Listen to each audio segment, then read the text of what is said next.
Good evening. We're hereby opening the Board of Selectmen meeting June 6, 2018 at 7 p.m. We are in the large room of the Rutland Public Library. Could we all please stand for the Pledge of Allegiance? I pledge allegiance to the flag of the United States of America and to the republic for which it stands, one nation, under God, indivisible, with liberty and justice for all.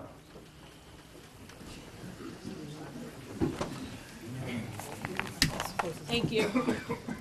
The single item on the agenda tonight is a public hearing for a water-sewer moratorium by regulation.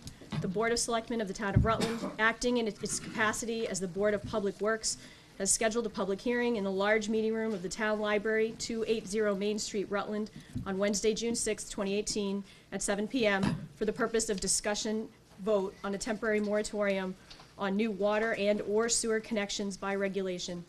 Relevant factual information and a draft regulation have been made available on the town website and at the office of the town clerk, and a full set of historical documentation and data have been made available for reference at this public hearing.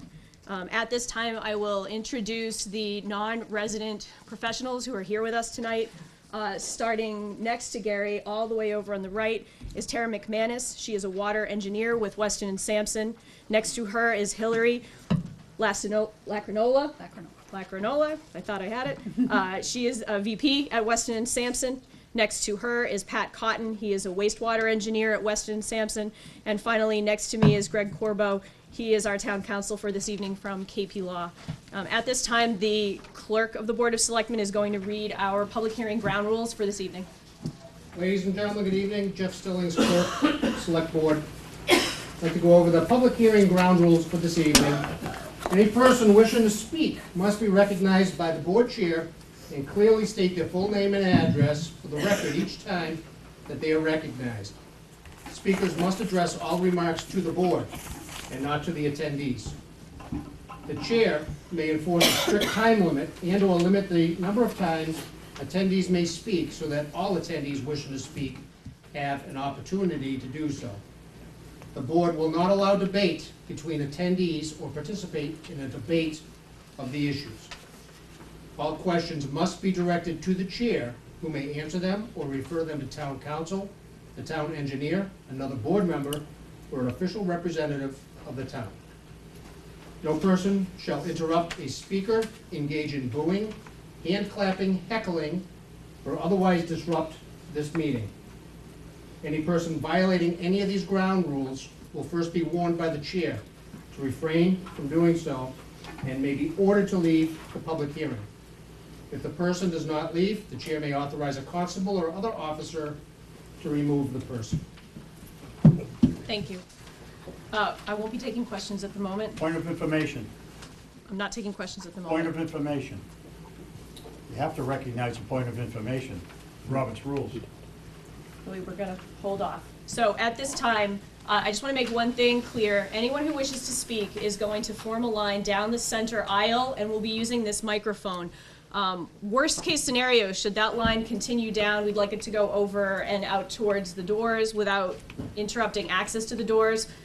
So, Mr. Sullivan, I don't know if you feel like you want to, it might not be that bad, but just in case, if you want to move left or right, you can certainly decide at the time.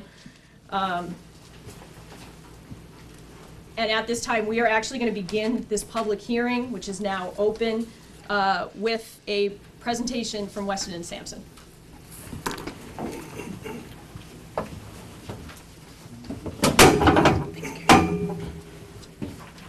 Hi, good evening. Again, I'm Tara McManus from Weston and Sampson, water engineer. The town has asked us to come here to present facts regarding the water and sewer conditions in the town. This slide right here is a slide showing the water system, the limits of the water system that they currently stand. We're just going to go through the current permitted withdrawal allowance and actual withdrawals. The Massachusetts Department of Environmental Protection, Mass DEP, they have issued a water management permit for the town of Rutland. The maximum average day withdrawal is set at 370,000 million gallons, or 1,000 gallons. Yep, okay.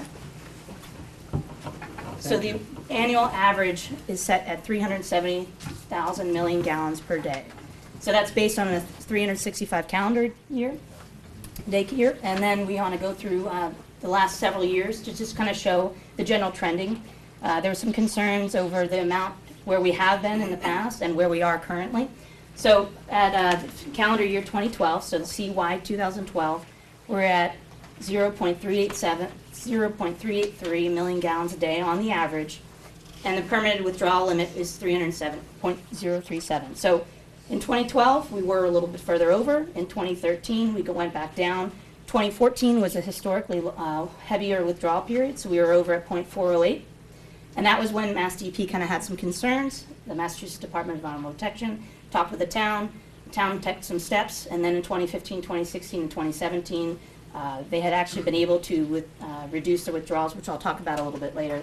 But this is kind of a general trending. We're very close. Just want to make the point, right now in the last 3 years, we are very close to the actual permanent withdrawal on the average across the calendar year. So we also have now approved subdivisions and potential connections that are in the works. We have Bryce Estates. Currently, there are 107 unconnected buildings that are proposed, and the estimated average residential gallon per capita day slash the 38,000 gallons per day. So GPD, if I refer to that a little bit more, it's gallons per day. But right now, that's proposed as the estimated annual average usage. Brittenell Estates, while it's going to be connected to the sewer, it actually is not currently proposed to be connected to the water system. It's all proposed private wells.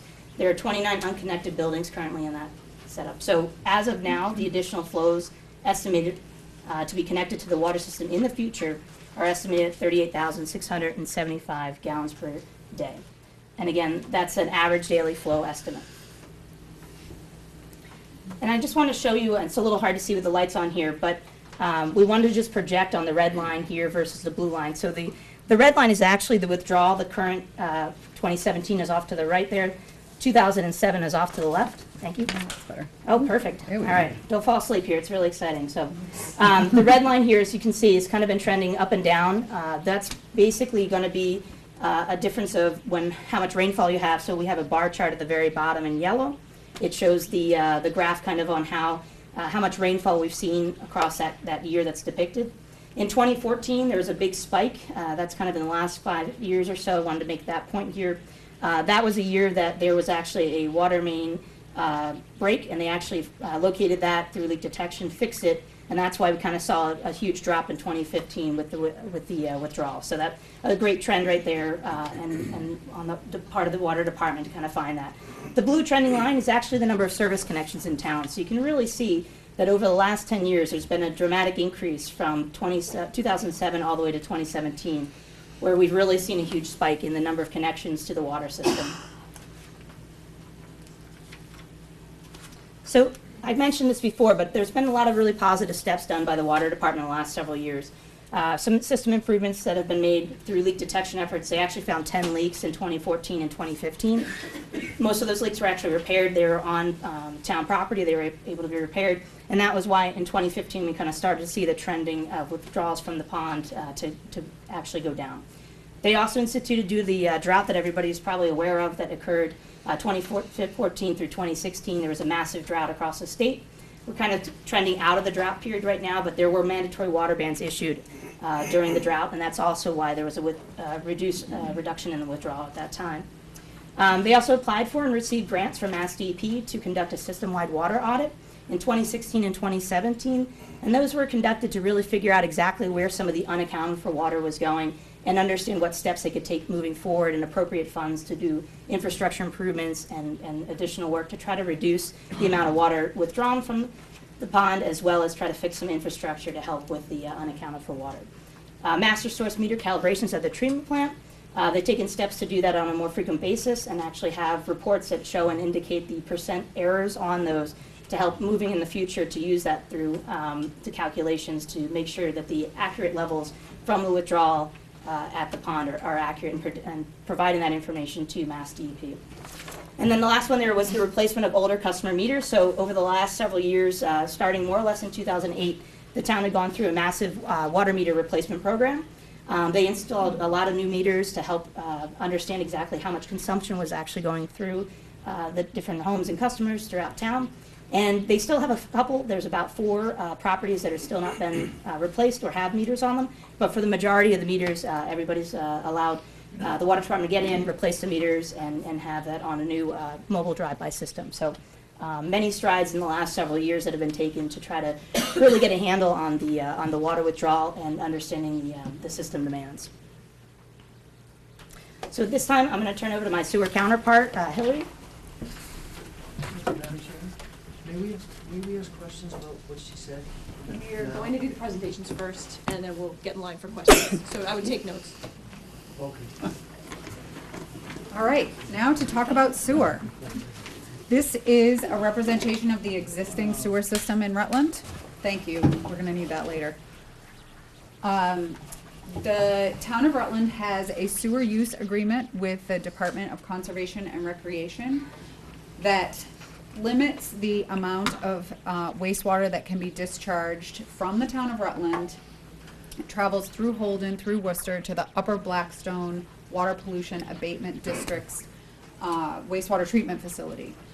The sewer use agreement identifies incremental allocations based on calendar years, which you can see here. So right now in 2018, we're at 537,000 gallons per day, or 0.537 million gallons per day. That's that MGD. These are average annual flows that are measured at the Rutland town line. The DCR keeps track of that information and provides the town of Rutland with the metered use. Essentially, that information gets provided on a monthly total, and then the whole, those numbers there are based on the average annual usage. On the right, you see the Rutland flow information, which is in million gallons per day, so that's 371,000 gallons per day. Us engineers, we like decimal points and acronyms and all that. So for the data that we have up through 2017, we're currently at 483,000 gallons per day of flow. Not included in those numbers are estimated potential connections. These are situations where sewer permits have been issued, but these buildings have not yet been connected. So for Bryce Estates, there's 107 unconnected buildings, and we've estimated that that represents approximately 31,000 gallons per day of average daily flow. It's an estimate. This information is provided to give you an idea on the order of magnitude of how these numbers fit in with the overall average annual flows for the town. We also have Brittenell Estates, which accounts for an estimated 8,500 gallons per day. And then within the existing sewer system, we have approximately 124 properties that are on septic that are currently within the sewer service area of the town. According to the town sewer use regulations, if a sewer is within a certain amount of linear footage from your house and you would like to connect, there's a process for you to be able to do that. And certainly if there is a failing Title V system, the town would prefer that those properties are connected to sewer if possible. So that represents another 36,000 gallons per day of average daily flow. So all those numbers add up to 76,270 gallons per day of additional flow that's not included in the numbers that you saw on the previous slide. So similar to the water system information that we provided before, this is a representation of the number of connections. That's the blue line, steadily increasing over time. It's hard to see, but this chart starts in 2007. The yellow bars on the bottom represent the amount of rainfall per year. Rainfall is important when you're talking about wastewater flow because of the inflow and infiltration component that impacts average daily flows, peak flows, and things like that. The wetter it is, the more groundwater pressure allows for infiltration to enter the sewer system through broken pipes. And the more rainfall we have, the more rainwater can get into the sewer through, again, those broken pipes and also direct connections like sump pumps and things like that that are tied in. The flow, average annual flow is represented by the red line there. So as I mentioned, inflow and infiltration is a really important topic when we're covering annual wastewater flows. As anybody that's been at a town meeting or a Board of Selectmen meeting has probably heard this information before. Removal of inflow and infiltration from the wastewater system is a constant, ongoing mission of the town. The town has implemented an annual II program where we investigate and clean and inspect sewers and manholes every year. We strive to look at about 25,000 feet of sewer per year for 5 years, and then start the cycle all over again. While we had done many projects before 2006, 2006 was when we converted over to more of a sort of comprehensive approach where we look at the same amount of sewers per year to keep a consistent program going, so that we manage to look at the whole system every 5 years, rather than jumping around where we think we might find things. We had done that in the past and then switched to this approach to make it more comprehensive. Under that program, again, while we had done many projects before 2006, since 2006 we've completed 2 rehabilitation projects in 2009 and 2012, and the next project will begin this summer in 2018. So that's it for our presentation, and I will ask maybe for lights and turn it back over to the chair. Thank you.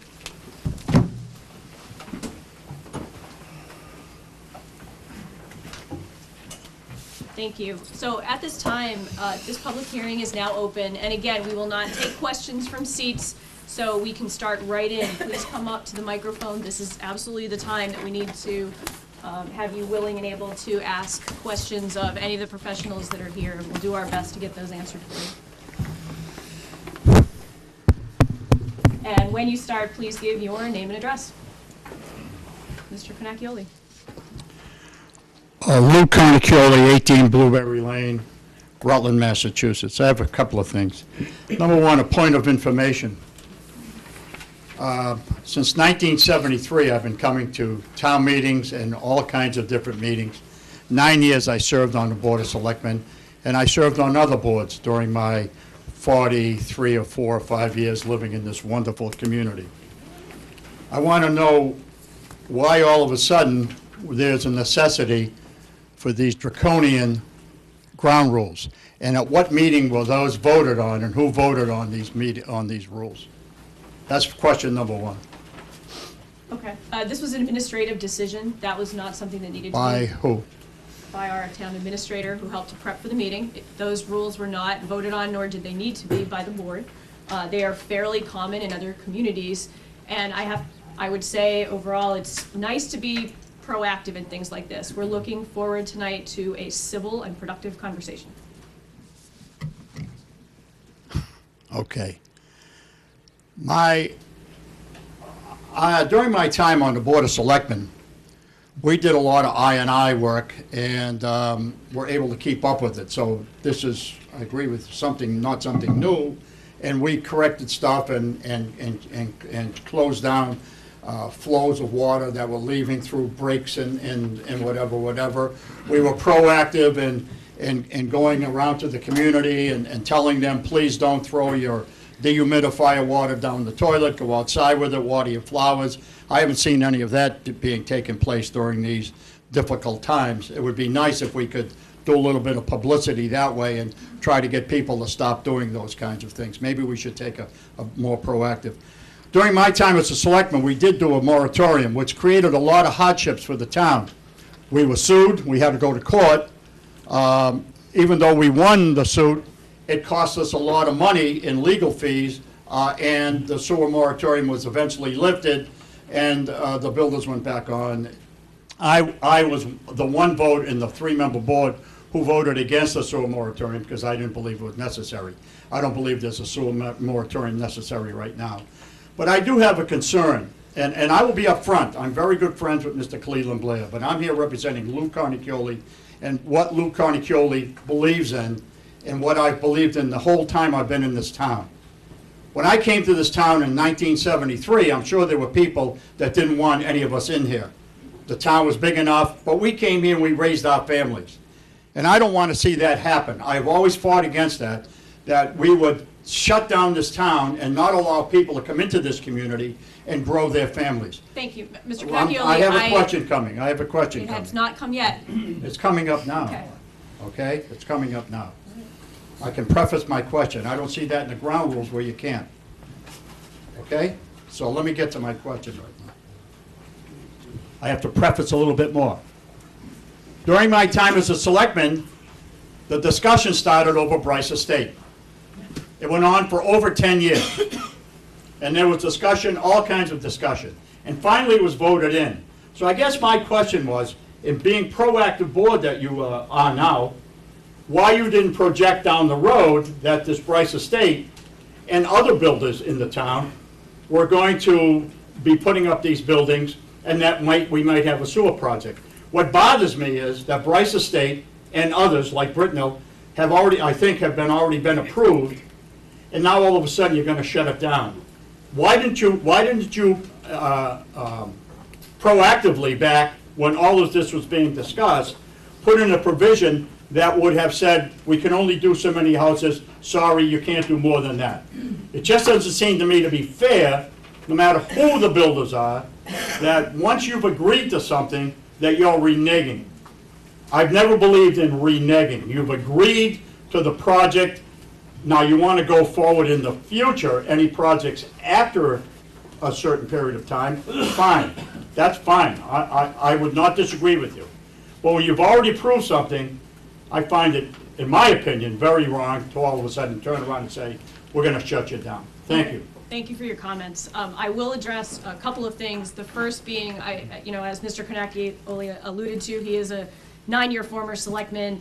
Obviously, the approvals of subdivisions in any way, shape, or form are not the purview of this board. That's a planning board issue. And also, I would note that tonight's discussion is about a water sewer moratorium. This is not a growth or a building moratorium. This is not a managed growth bylaw, which has been tried in the community. I think they tried 3 times before, probably about 14 years ago now. This is only tonight about our water and sewer sanitary systems. But I did hear another question in there that I think either probably Pat or Hillary will want to address, as well as Greg. The one question I heard from you was in regards to I&I and the continuation of the inflow and infiltration work that we've been doing on the sewer system. Madam Chair, can I Yes. address the issue? Thank you. Good evening, Greg Corbo from KP Law Town Council's office. The question, or one of the questions that was raised here, sort of led me to believe that perhaps a little bit of background explanation as to exactly what is being proposed for this regulation may be in order. Okay, as you've heard, the current capacity of the water and sewer systems is limited by, on the water side, the town's Water Management Act permit, which is issued by the Department of Environmental Protection, and on the sewer side, by its agreement with the MDC. So what Weston and Sampson has looked at is what those permit and contract limits are and how they compare to actual average flows that are going on today, plus future projected flows.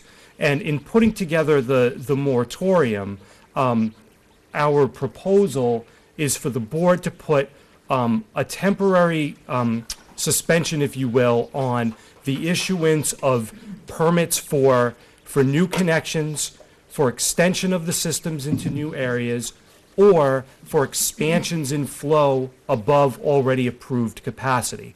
Now, it's my understanding that the projects that were shown on the slides earlier, the Bryce Estates and the Brittenell Estates, already have permits to connect. And there's a specific exemption in the proposed regulation which would allow those connections that already have permits to go forward, provided that there is sufficient actual capacity to accommodate those. So the moratorium is in fact a temporary stay on the issuance of new permits. So those who are already connected are not affected. Those who already have permits are not affected. It is only those who do not yet have permits that will be temporarily prevented from being able to obtain permits until the town has an opportunity to study these capacity issues, to determine whether it can obtain increases in flows or can obtain decreases in flows through other means by, say, reducing infiltration and inflow or wasteful water use or things like that. So to be clear, this is a forward-looking regulation only, and it's temporary in that it is limited to 1 year in time, so that these studies can take place.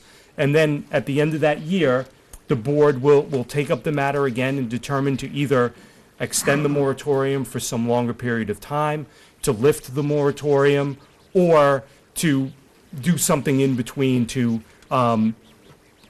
implement some more permanent solution for the town. So I'm here to answer any other questions that there may be as to how the regulation is going to work in practice. Thank you. Have a follow-up? Not right now. Did you want to speak at all to I&I, or I know obviously you addressed it in the presentation? Yeah, if there's a specific question, I'm happy to answer. I mean, we have a proactive program. I'm not sure I understand what the question is. Specific question? Okay. Is there anyone else who would like to speak next? You were standing. I was standing, but I sat. Thank you. Name and address, please. Cleveland Blair, 8 Heritage Hill Drive. First of all, can I ask Tara, could you bring your slides back up? If you just, yeah.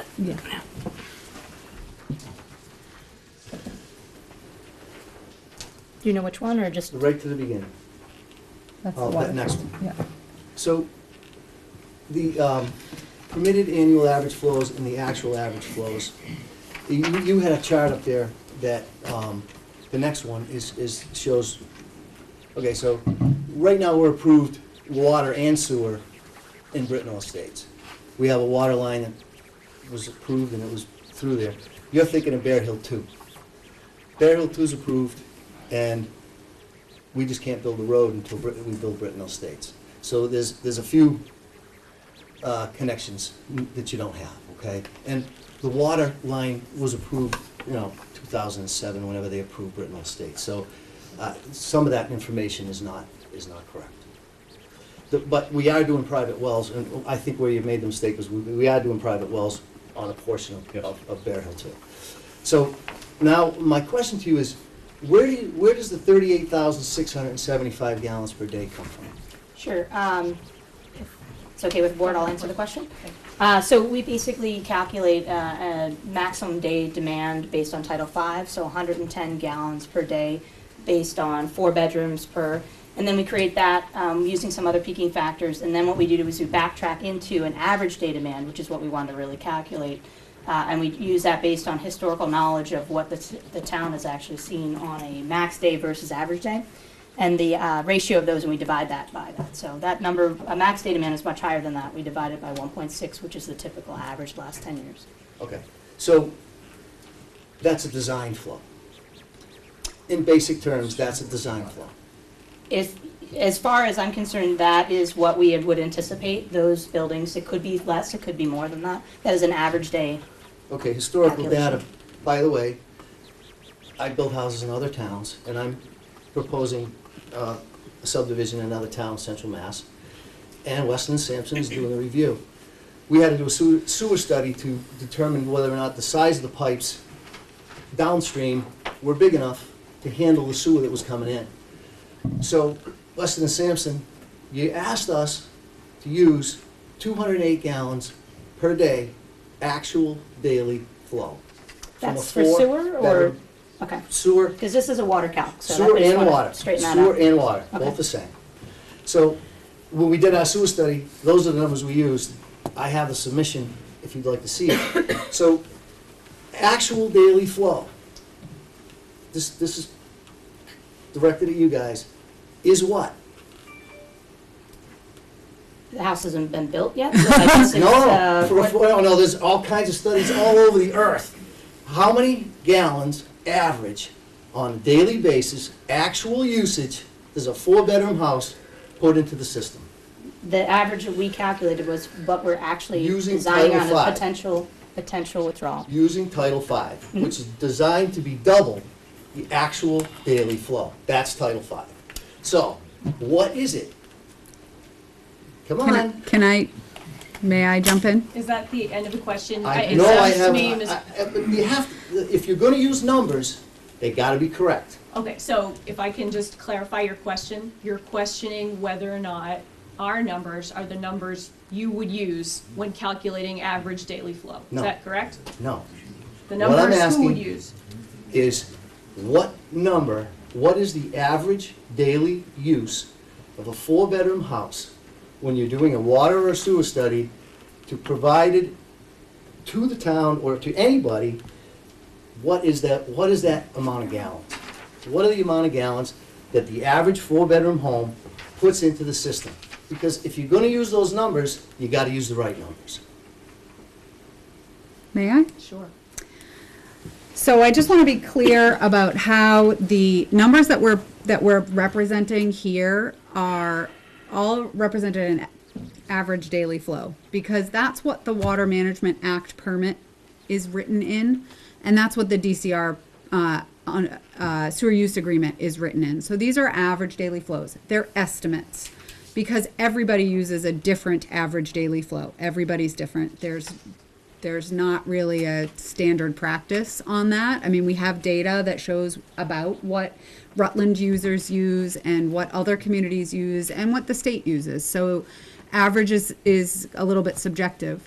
I think what you're talking about, may I finish? I'm sorry, I meant to say that. I think what you're referring to when you're talking about peak flows and design flows, that's a little bit different, because we're talking about designing pipes to manage maximum, or designing pipes and treatment systems and water systems to handle maximum daily situations or maximum use. So I'm not sure what your question is when it comes to these numbers here. Actual versus estimate.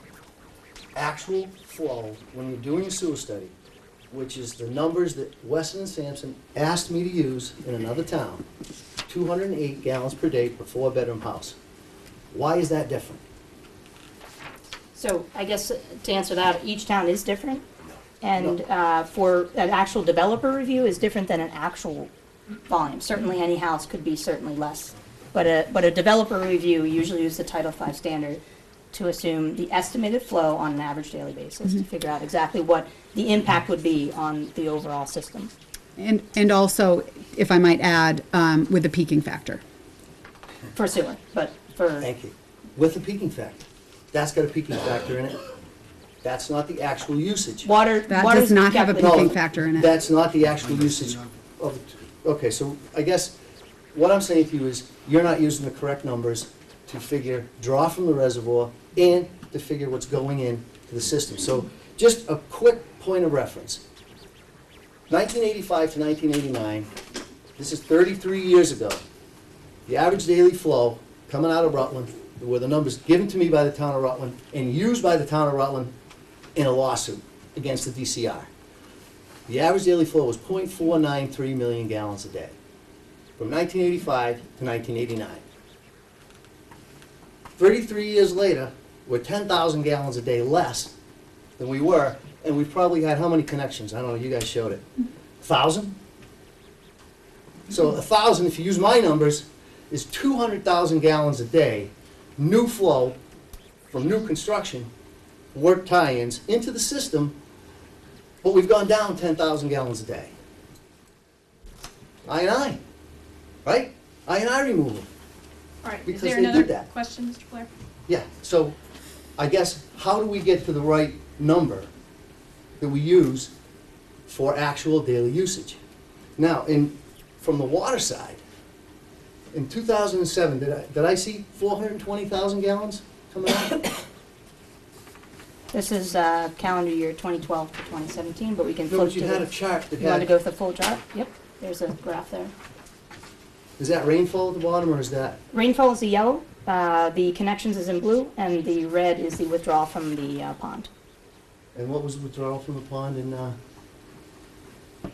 on an average per day, is that? These are actual average per day okay. calculations, yeah. Let me just, I can't read that myself. Specific issue, not the exact number. So the raw water pumps in, which year did you say? 2007? It's 152 million gallons a day.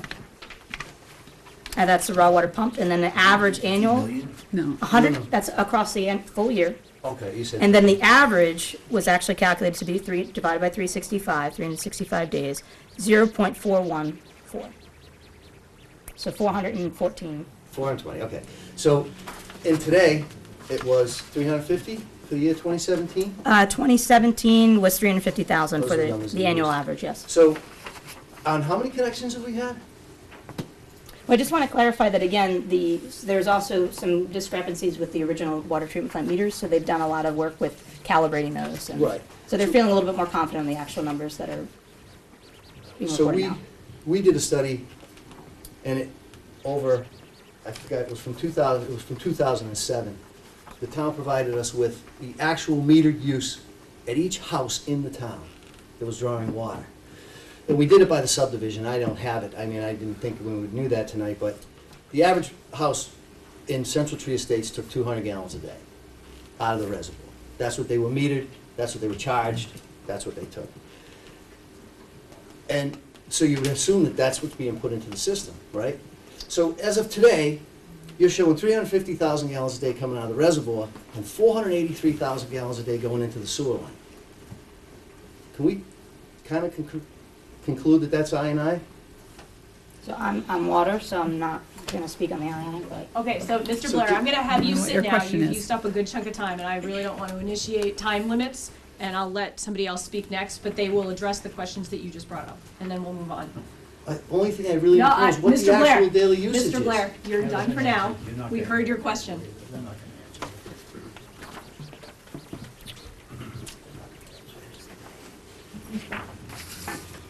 Is there anybody that wanted to speak to anything else in regards to where the numbers are coming from and why we use the numbers we did? Sure. So, I mean, actual is one thing, but when we're designing and we're determining what potential and projections could be, we use Title V standards for per bedroom, per usage of gallons per day. So 110 gallons per day is the basis per bedroom. So do you stand by the numbers that we're looking at in the charts? I would say for the water, it is a little bit subjective. It's based on some assumed unaccounted for water and some irrigation. I mean, if there's not irrigation in certain homes with information, but that's a general average. It's an estimate, and I think that it's pretty reasonable. Certainly, if there's less people living in a home, there's a potential 4-bedroom home that could be potentially anywhere from 4 to 10 people could live in that home. So on the average, if it is 2 people, then that could certainly, actual numbers could be less than that. But again, when we're designing and we're projecting for a developer for adding into a system, those are the numbers that we use. Yeah, and I would also like to add for that, for sewer, we also have to rely on a lot of industry standards and assumptions for projecting flows because there are no sewer meters. You don't have a meter on your house that measures how much wastewater you generate. You have a water meter, and that's what your wastewater is based on because there's an assumption that it's about the same, give or take. So we can only make assumptions of wastewater production based on industry standards, and that's what Title V gives us is a guideline for an industry standard. Okay, thank you. Name and address. George Kritzy, 212 East County Road, Rutland, Mass. I'm here as a resident of the town, lived here for over 12 years. A quick point relative to the numbers you had up relative to water and the $38,000. And you try to clarify by saying those are industry standards, those are design, and those are projection numbers based on design numbers, which is fine. But the water management permit, which this town operates under, deals with actual flow. The town of Rutland's allowed 370,000 gallons actual. So you can't, it's not what's the design flow or what the design draw might yield, it's what's actual. So if you build a house and it actually draws only 200, it might have calculated when you looked at it for 440, but it's actually only drawing 200. And that's what is gonna be the net bottom line to this town for every new connection. I'd like to talk about, Can I just stop you for 1 second? Could you introduce yourself in all of your, I am here as a resident of this town, as a citizen and a taxpayer solely. so are you on the sanitary water and sewer system, sir? I am not. Okay. I'm a thank you. citizen. There are issues in this town that deals with every taxpayer in this town, and I'm one of them, and I'm addressing this board, and it's not fair to call me out because I may be an attorney representing other people. I'm here as a citizen, and I'm calling out the select board. I'm very familiar with the issues of water and sewer. I've been involved in multiple permitting situations in Why? this town. Why have you Because been I have been involved. Are you calling me out? I would like you to be transparent I in am noting who you 100 represent here. I Mr. represent me. Clear, I want to be 100% clear. I'm representing me. Okay, thank you. I have been involved in countless permitting situations. I've been involved in lawsuits. I've been involved in moratoria. I know the issues that's facing this town. And there's two things that I'd like to say about sewer, first of all. This board, the Board of Selectmen, has been delinquent and they've been irresponsible. And although there's been some work and you may applaud and clap yourself on the back for doing I&I abatement, you've been delinquent. The issue with these sewers is I&I. That's been the case. It's been the case for 40 years.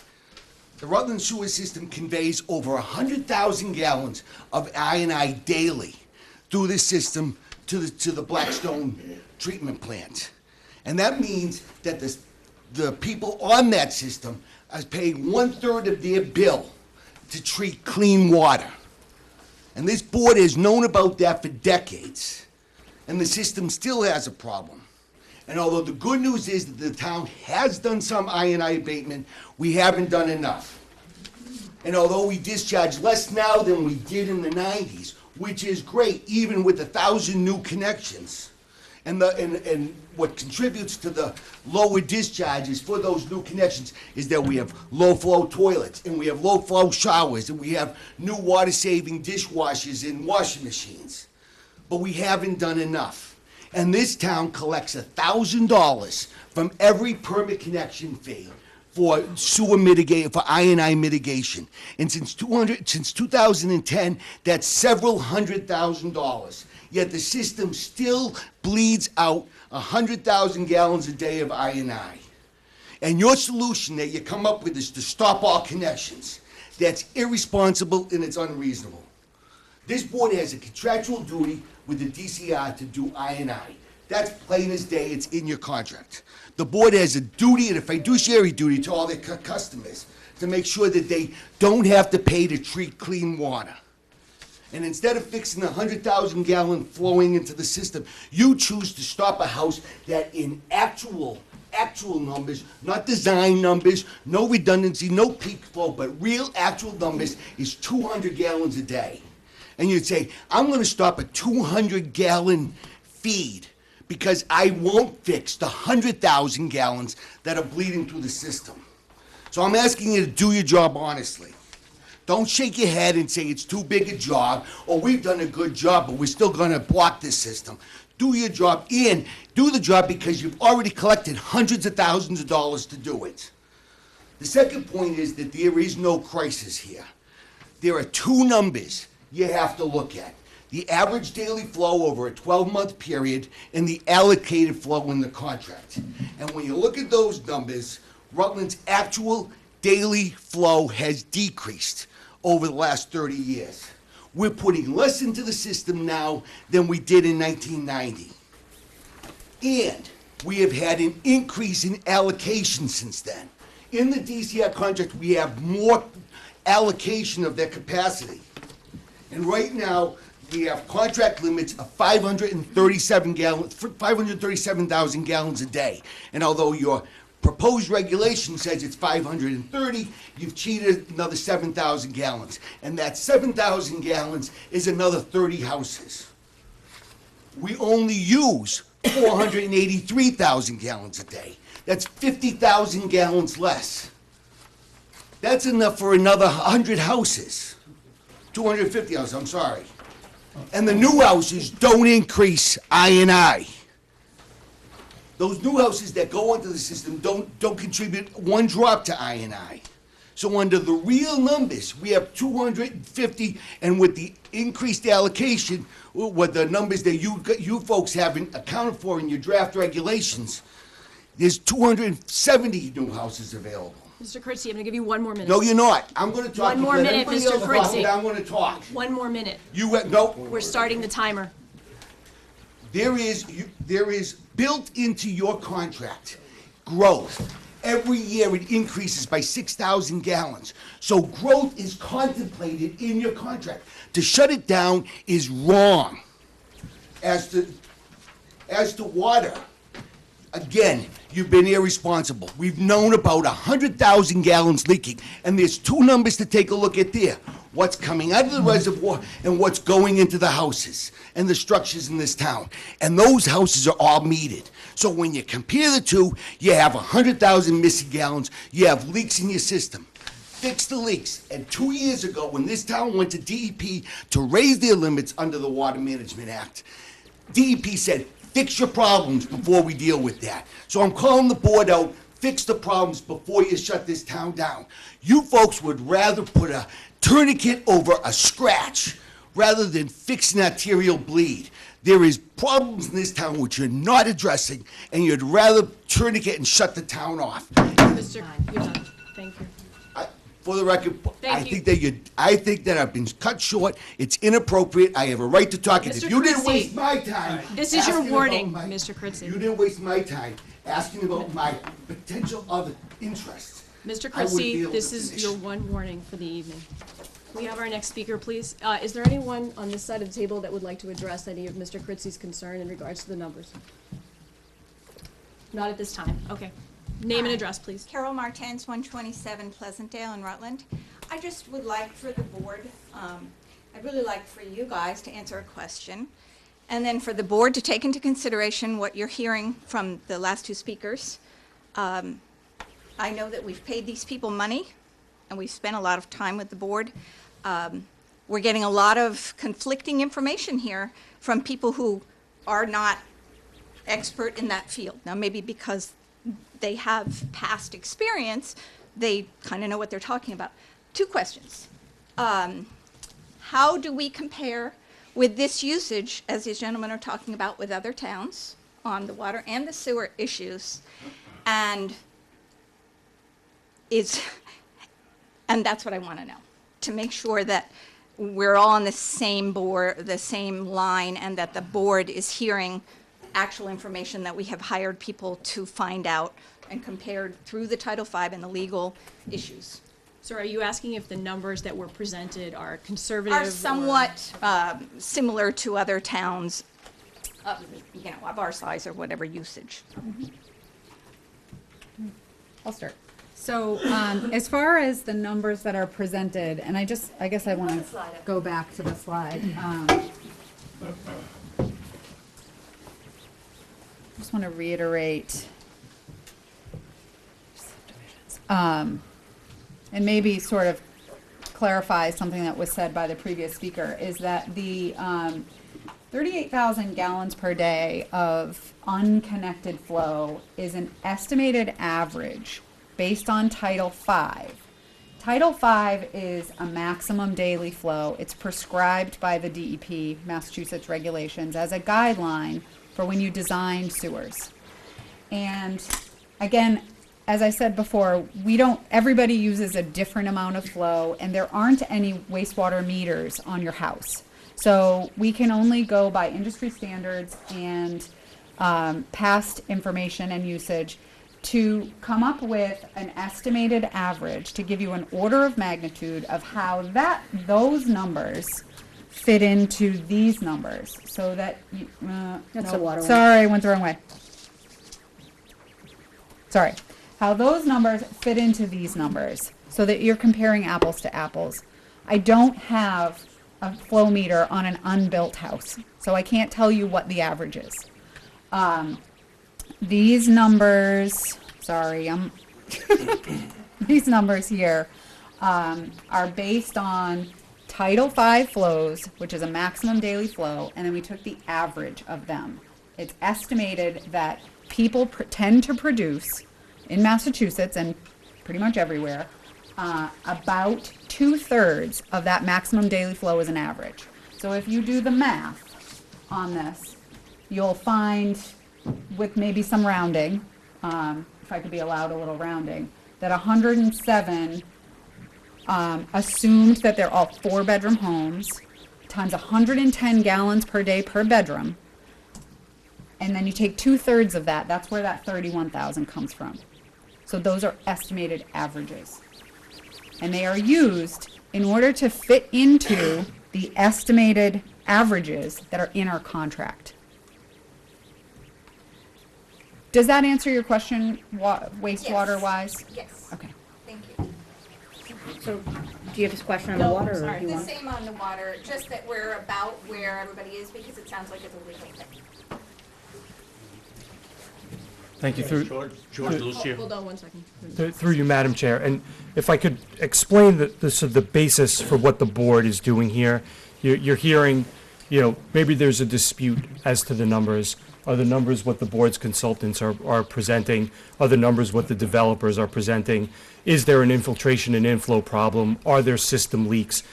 So the purpose of this regulation, and when viewing this regulation, what you have to ask yourself is, could a reasonable person hearing these numbers come to the conclusion that there is a need to take a step back and study the problem and come up with a permanent long-term solution? And so my guidance to the board is that what they've seen is that based on the permitted volumes that are allowed and the flows that are actually existing, they are dangerously close to their maximum permitted volumes. Now, maybe that's due to new connections, maybe it's due to infiltration and inflow, maybe it's due to leaks. Whatever the reason, okay, it would be reasonable for a person to say, we have a problem that needs to be addressed, and we need time to address that problem. This regulation is a tool designed to give the board and the town time to address the problem and come up with a solution, and that's all that's being proposed here tonight. George Lucio, 183 Pleasantdale Road. Disagree with his numbers. All your numbers are based on 70%. Now they're saying, before that, they're saying it's 110 gallons. I had a sizable project that we had to measure for the state to give us approval for septic systems, and they actually measured the flow. And the flow was about 50% of the 110 gallons a day. So it's nowhere near. That flow is designed, if you talk to most engineers, for twice the actual flow. And the flow was 50%, less than 50% of what per bedroom flow was. The flow was just a little over 50 gallons a day per bedroom, not 110. That's all I have to say. Backing up the numbers that he's talking about, that's exactly what the survey came out with, and this was with meters, not me guessing. And that's how we redesigned the system. That's how we hooked up to the storage. That's actual. Thank you. Thank you. Is there anyone new who would like to speak before I give second turn? Thank you. Hi, Norm Anderson, 34 Brittenell Drive, also chairman of the Rutland Planning Board. Through the chair, this is a question to, I guess, town council and as well to DPW commissioner. And I'd just like to call your attention to the actual moratorium document. On page 3, paragraph 2, about 2/3 of the way through the line, it says the superintendent may approve water connection applications for properties within a residential subdivision with a sewer connection permit approved prior to the effective date of this regulation. There has been a sewer extension permit granted, I believe, for example, for Bryce Lemon Estates. Gary, I believe I have heard you say that each individual house also needs a separate connection permit. For Sewer. separate, no, the amount that is up on the board is the amount that was approved. You do not have to grant a permit for each house to be It's connected? already, within that subdivision, those amounts are accurate, those. I don't see, I'm not talking about the amounts, I'm talking about the actual permit. The permits, yes, that was through the sewer use extension permitting process, Bryce Lemon was approved. Okay, The other permit that Mr. Blair applies for is water. okay, so he does not have to apply for any sewer connections, for example, in Brittenell He's already or applied for the amount of households in the development. he does not have to apply anymore? No. Okay.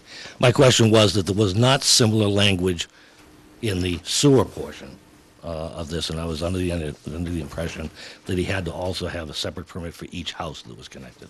No, I appreciate that, and certainly we recognize that there are things that the planning board has already acted on that were in the pipeline, so to speak. Thank you. One second, and like Greg, go. Are you? Anyone? You guys are just talking? I think there's a clarification. Next. Yeah, a very interesting point came up, and I'd like to address.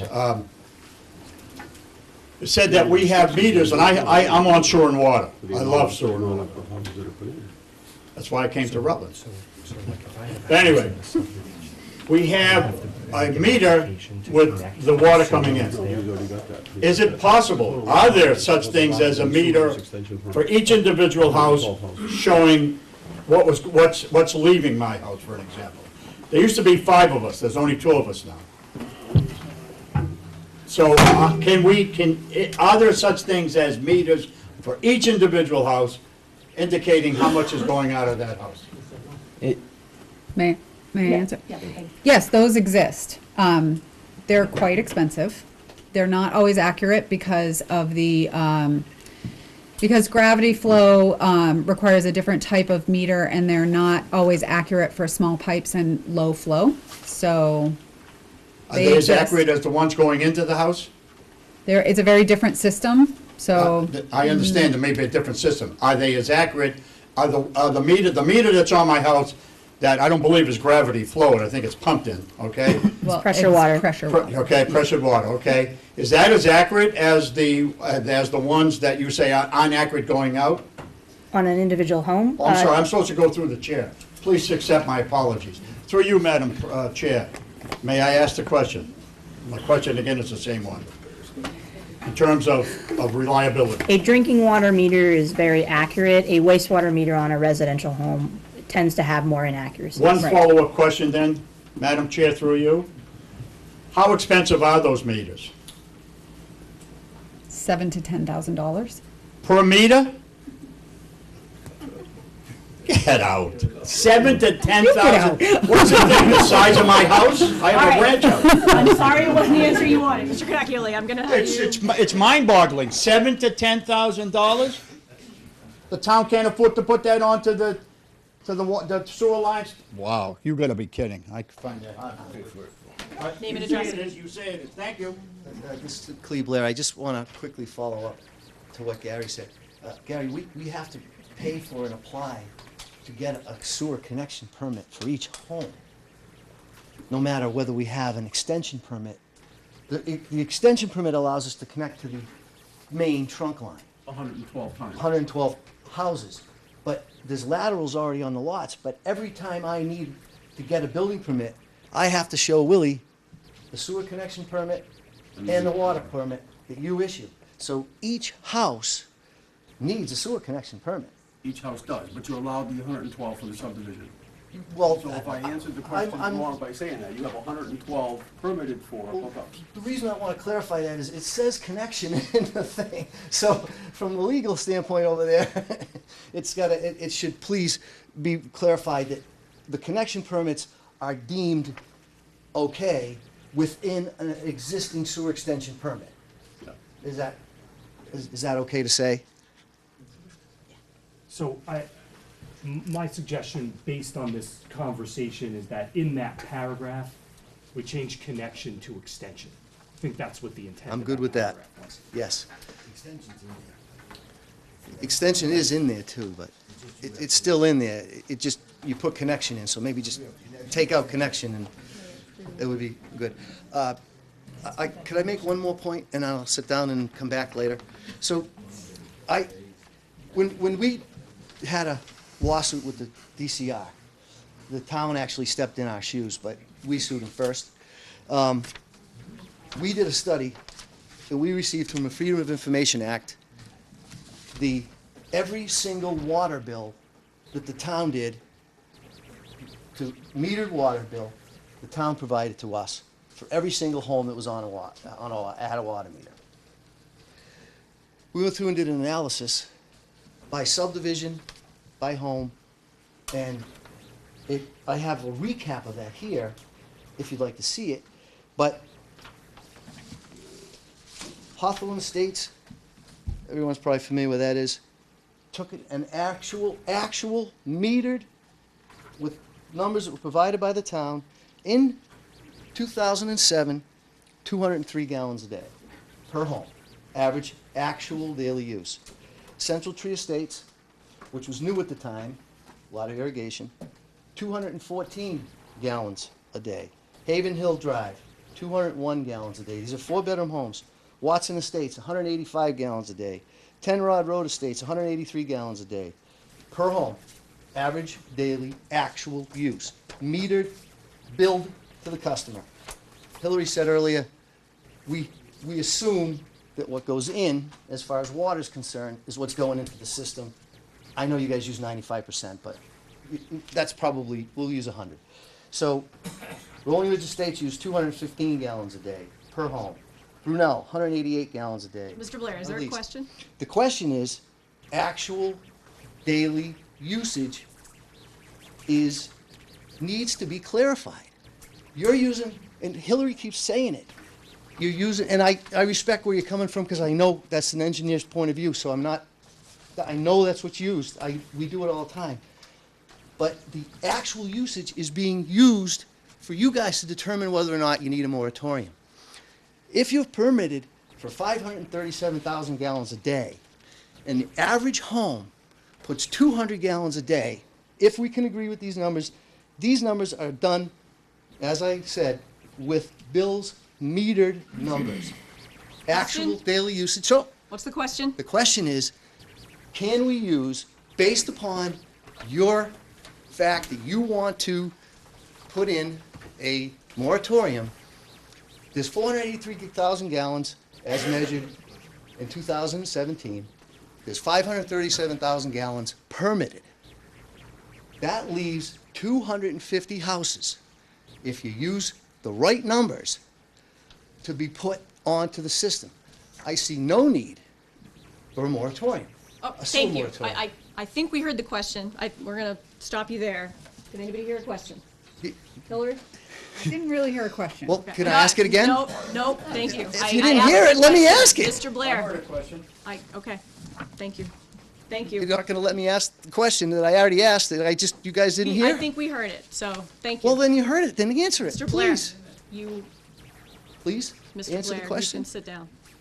I'm sorry, I don't really understand what the question is. I believe, and I far be it for me to paraphrase or rephrase, but I believe the question is, why aren't we using Mr. Blair's numbers instead of the numbers you chose? Is that a fair question? That's Is it. that the question? It's asked the question. If I may ask the question. No, no, all set. No, Mr. Blair. Mr. Blair. You asked me a question. So I'll answer. I like my numbers because they're based on standard engineering practice. Okay. Thank you. Name and address. Sure. Yeah, please, did I hear a little, let's not go there. Thank you. I'm excited to be here on a Wednesday night too. So Yeah. I should clap. Matthew Lavoie, 28 Grizzly Drive, Rutland, Mass. Sure. Matt Lavoie, 28 Grizzly Drive, Rutland, Mass. I have a question specifically on this slide. It looks like there was a substantial jump, about 30% between 2016 and 2017. Have we looked at a potential reason for that, whether it was additional houses, whether or not there was some infiltration, or And I guess my second question, which might be answerable to the first one as well, is I know that the town's council said that this moratorium was one step in the process. The other is to do research. Perhaps the board or whomever could address what the other steps are, because I understand this step and I understand we're here to talk about this step, but I certainly want to know what the other steps are in the process, if that makes sense. Thank you. They're Mark. cited in the moratorium regulation.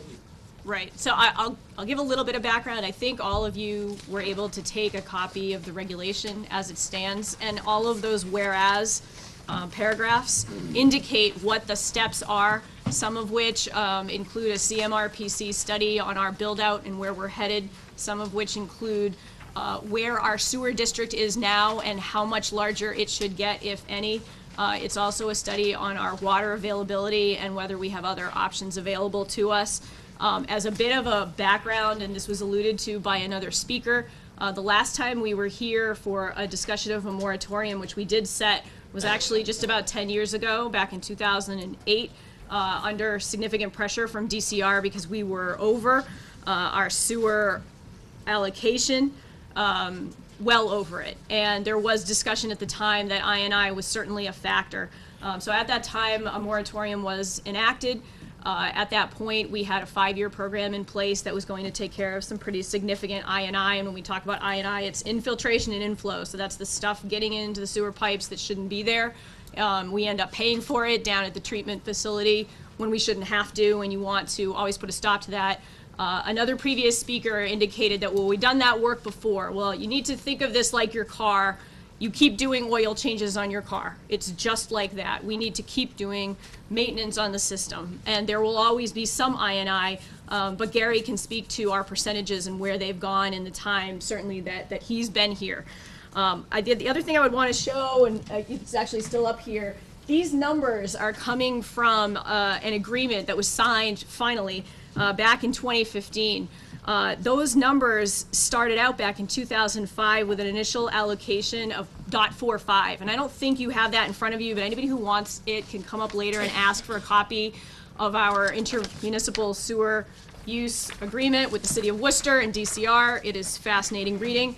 The bottom line is that we fought for a long time to get incremental increases to the sewer, because the logic of jumping from one number to another over the course of 10 or 20 years didn't seem to make sense. It wasn't like X number of houses were suddenly going to spring out of the ground at the end of that time.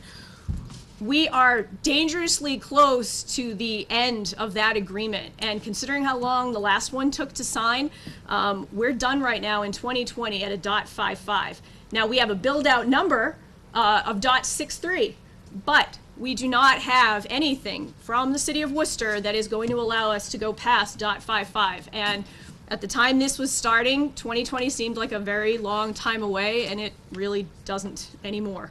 I would make one more comment based on what a previous speaker said, which was that a comment about irresponsibility and taking things seriously. We are here because we are taking this seriously. We sit in town meeting every year and we talk about how serious it is to have an ambulance and how serious it is to make sure our education is up to par. But the fact of the matter is that our sanitary sewer and water systems are some of the most important things that we can deal with. And if we haven't been doing it enough, and this is the first step to getting us on the right road, that's partly why we're here. We have seen it all around us. We have seen Spencer have water issues and have to go on a boil order. We saw just a week ago a sewer issue down in Worcester that closed Lake Quinsigamon for a few days. So these things happen, and we take our water and sewer for granted until we don't have it anymore. So I want to reiterate again how seriously the board is taking this matter and how much information has been brought to us and to you tonight by the people you see here in this room. So I appreciate that. And I do want to have Gary follow up and speak to the I&I numbers, if you could, briefly, where we have gone. I'll certainly try. I'll tell you where we've been, although it's not on the chart here. And I certainly have Pat and Hillary here to address that. But back when probably one of your 9 years, Louis, we were up to .68, and that was all an I&I issue that we were able to through sewer and actually through a loan get I&I work done in the construction process, engineering construction. For 5 years, 6 years, we weren't able to do anything because we didn't have the money to do anything. So now that we were able to build up free cash in sewer, we finally the town just passed an article to do some more I&I study, engineering and construction work to reduce I&I. I don't know how much we're gonna be able to reduce it by, but I like your line seal, it's like changing your oil. When they go in for an engineering or camera work, they find the broken piece, they'll find the joint that's bad and they'll repair that, but they don't repair the whole system. So it's a constant 500,000 gallons a day. Look at the size of your water tanks. That's 500,000 gallons a day that are going through these pipes. A lot of still are which very old and decrepit and have to be repaired. And they're also very expensive. Some of the pipe conduits or construction, if you will, are very expensive to have to even take out of the ground. So from that respect, to reduce that from .68 down to currently .48 was a tremendous stride. And hopefully, we probably won't find that much in the new construction, but we'll certainly find some. And like Greg said, it's a temporary thing, and I think we're taking the right step. This was brought forth by me because of the amount we're billed for, because of the amount of draw we have. I'm the one that gets the call from DCR. I'm the one that gets a call from DEP. Upper Blackstone, I'm on the commission, so I go to these meetings and I see what we're putting into the system. It does go through Holden, Worcester, Upper Blackstone, down to Narragansett Bay. That's our responsibility, and that's what we're paying for. So I'm not going by gallons per day, I'm not going by averages, I'm going by what we're paying for, what we're putting into the system.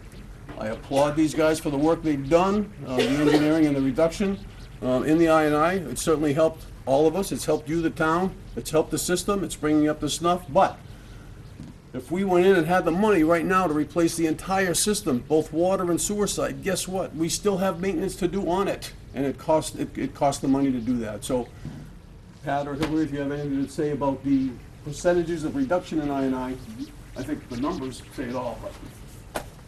Yeah, Gary, you were accurate with the numbers back in 1998. I do believe the average daily flows were around 0.68 MGD. They have significantly come down over time, and they will continue to.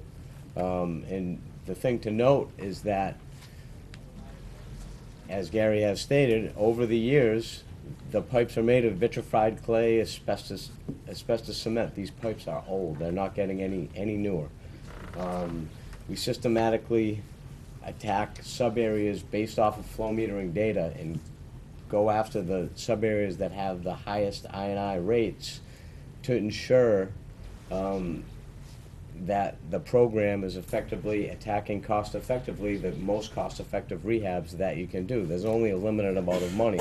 We can't replace the entire system at this point, but the best thing that we can do is reduce the biggest heavy hitters that we find in the certain sub-areas as we move through the program. This new project, the flow rates, we're expecting the peak flows to go down as a result of the project that will be going on this summer in town. And we do anticipate that as the program continues, that we'll continue to identify and reduce II throughout the system. It's heavily dependent on rainfall as well. The last question they asked why the flows have went up. There hasn't been a rehabilitation project completed since 2012. There is one going to be completed in 2018. 2017 was also a significantly wet year. The groundwater is a lot higher than it has been recently. It's putting a lot of more hydrostatic pressure on the pipes and on the manholes, and it's forcing the groundwater in through the weakest links. So I think that's where we're at right now and where we're headed. Thank you. Name and address, please. Michelle Van Riet, 230 Charnock Hill Road. Excuse me, I'm not on town water and sewer. But I just heard Gary say that for several years we didn't work on I&I because we didn't have money in the budget. Is Is that covered through the town budget, or is that covered through water and sewer bills? Those are covered through enterprise. Okay. Obviously, the bills are paid, and the money goes into a maintenance account, if you will, called free cash. And when we get enough, which the last one was 325,000, thereabouts, I think it was 325, and it was most of that sewer free cash. Now, when I first came to town, and I think the board, the members that have been on the board for a while, both line items, both free cash line items were in the red. So it took a long time to build up that cash. Water is the more expensive part, and there is an amount of approximately $900,000 in water, but I've dealt with Weston and Sampson, Terra specifically, on replacement of water lines in certain neighborhoods. It has to be done. One neighborhood alone in the center of town is $1.7 million. So it'll cost about $38,000 roughly, and I may be wrong a little bit on the engineering for the whole neighborhood, and then we're gonna try to do a portion of the water line, which is about $386,000. What I fear, so everybody does know, is I don't wanna go out and get a loan. I don't want SRF funding to repair the line. So they've done a great job in building up our reserves, so all we have to do is go to town meeting and get that money transferred so we can do this work. I just want to clarify, and I think you're clarifying this for me. There are really there's two cash reserves. There's one for water and sewer. One for each. And one for the general town, running the town. And they're two Yes, separate. the enterprises are separate from the general fund, yes. Thank you. Yes. Yep. Is there anybody else who would like to speak tonight at the public hearing? They need to be questions. Okay. 2 questions I heard. Yes, I have 2 written out. So, based upon what Pat just said and Gary just said, we'll go with 2017 as .483, reasonably wet year, a lot of groundwater, a lot of stuff going into the pipes. The increase from 2016 to 2017 is all I&I, is that correct? So my question is, why is there a need for a moratorium if the increase is caused by I&I?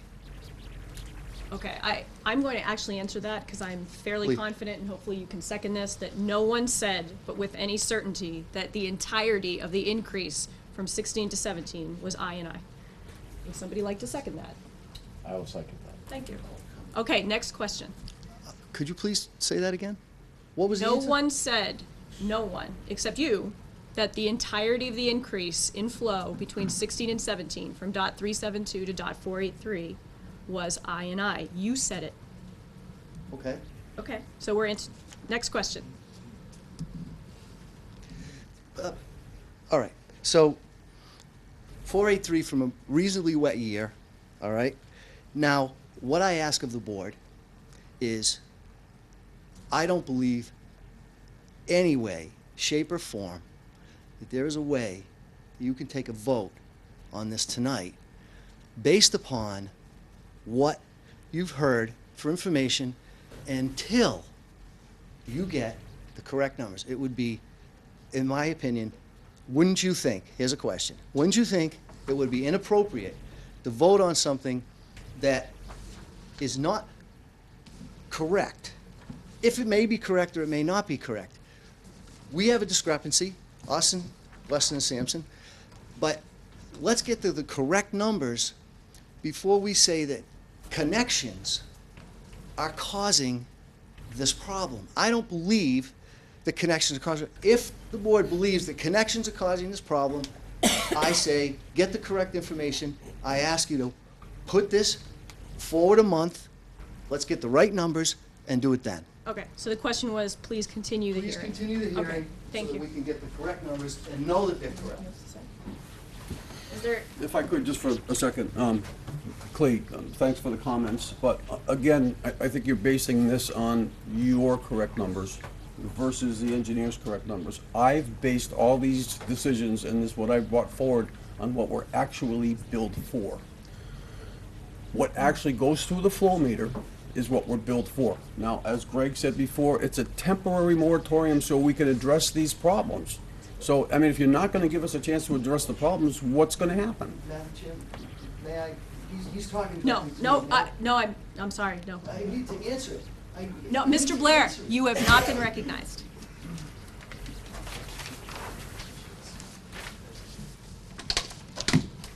At this time, Mr. Corbo would like to just summarize, oh, do we have somebody?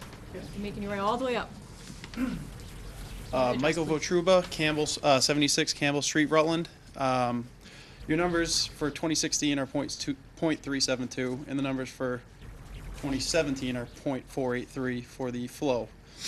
How much of that is attributed to I&I, or do you not know? So the same How much? question? No. How much of the flow that we're seeing in an increase over the year is due to I&I? How much is due to build-out?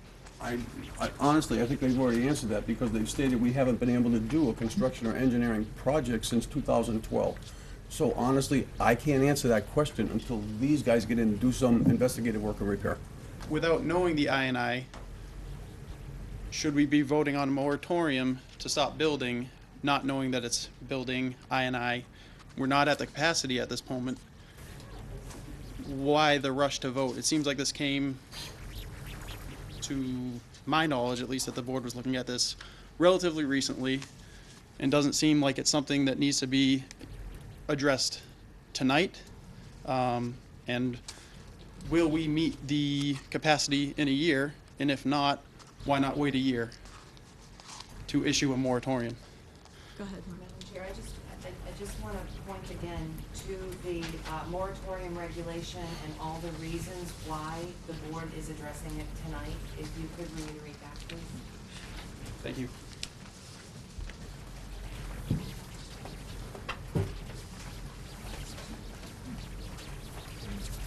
Thank you, through you, Madam Chair. To address this issue of, or the question of what is the cause of the capacity issues, or why are we so close to being at capacity? Is it I&I, or is it new connections? And if it's I&I, why are we imposing a moratorium on new connections? And I would submit to the board that it doesn't matter. The issue is that based on the numbers as they are today, the town is dangerously close to capacity in terms of both sewer volume and water withdrawal volume. And new connections, it's reasonable to conclude that new connections are going to result in further increases in that flow. And so it may very well be that at the end of this one-year moratorium period, it's determined that there's an I&I problem and that there's a solution to remove I&I from the system, which would then allow the board to permit new connections. But until that study is done, and until that solution can be put into place, it's reasonable for the board to say, we're going to hold off on adding anything new to the system until we know what's causing the problem and until we know how we're going to fix that problem. And whether that problem is caused by I&I or connections, that will be determined during the course of the moratorium period, and the board will then take further action based on recommendations from their professionals. Is it anything new? Yes, I can answer the question. I can answer the question. You- What's I&I and what's not? If we use Hillary's numbers, right? Show the connections from 2017. If we use Hillary's numbers, let's show the connections from 2017.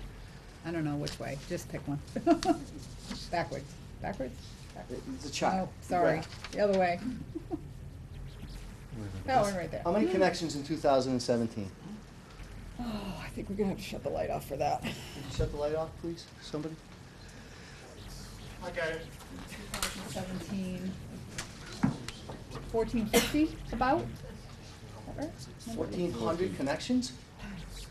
No. How many Total. connections from 2016 to 2017? Oh, 2016 to 2017, I don't know.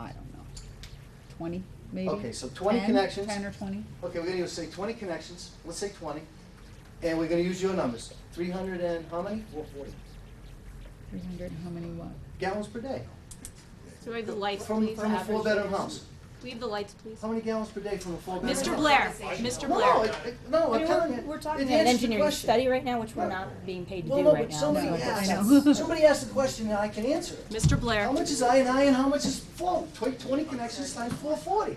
What is that? 8,000 gallons? Mr. Blair, we understand your point. We understand where you are coming from. Thank you. Is there anyone else who would like to speak? My name is Robert Liptak, and I live in 319 Main Street. And just so, I do have a question, but I may have to preface it a little bit. Just so you know that I think there's a lot of citizens here who are not concerned about necessarily building or not building. And I know this town in general is not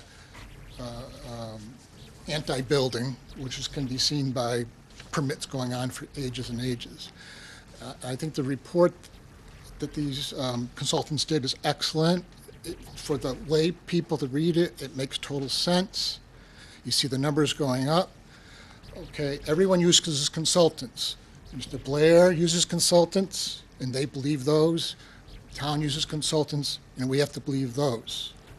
My daughter's a lawyer. One word she mentions to me a lot about when you go to court is hearsay. So, I consider this hearsay. This is not hearsay.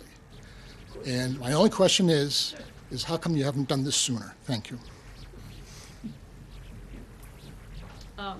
I don't know that I can fully answer that question, Mr. Liptak. I would say that Mr. Kelleher has brought concerns, in particularly in regards to the water system and water availability, to boards for several years now. And certainly in the time that I've been on, the time that Mr. Clark has been on, we have dealt, not completely, but in some ways with the I&I issues that we've had. We have a long way to go. So to your point, yeah, was there anybody else? Jennifer Schmoll, 17 Arlene Drive, Rutland.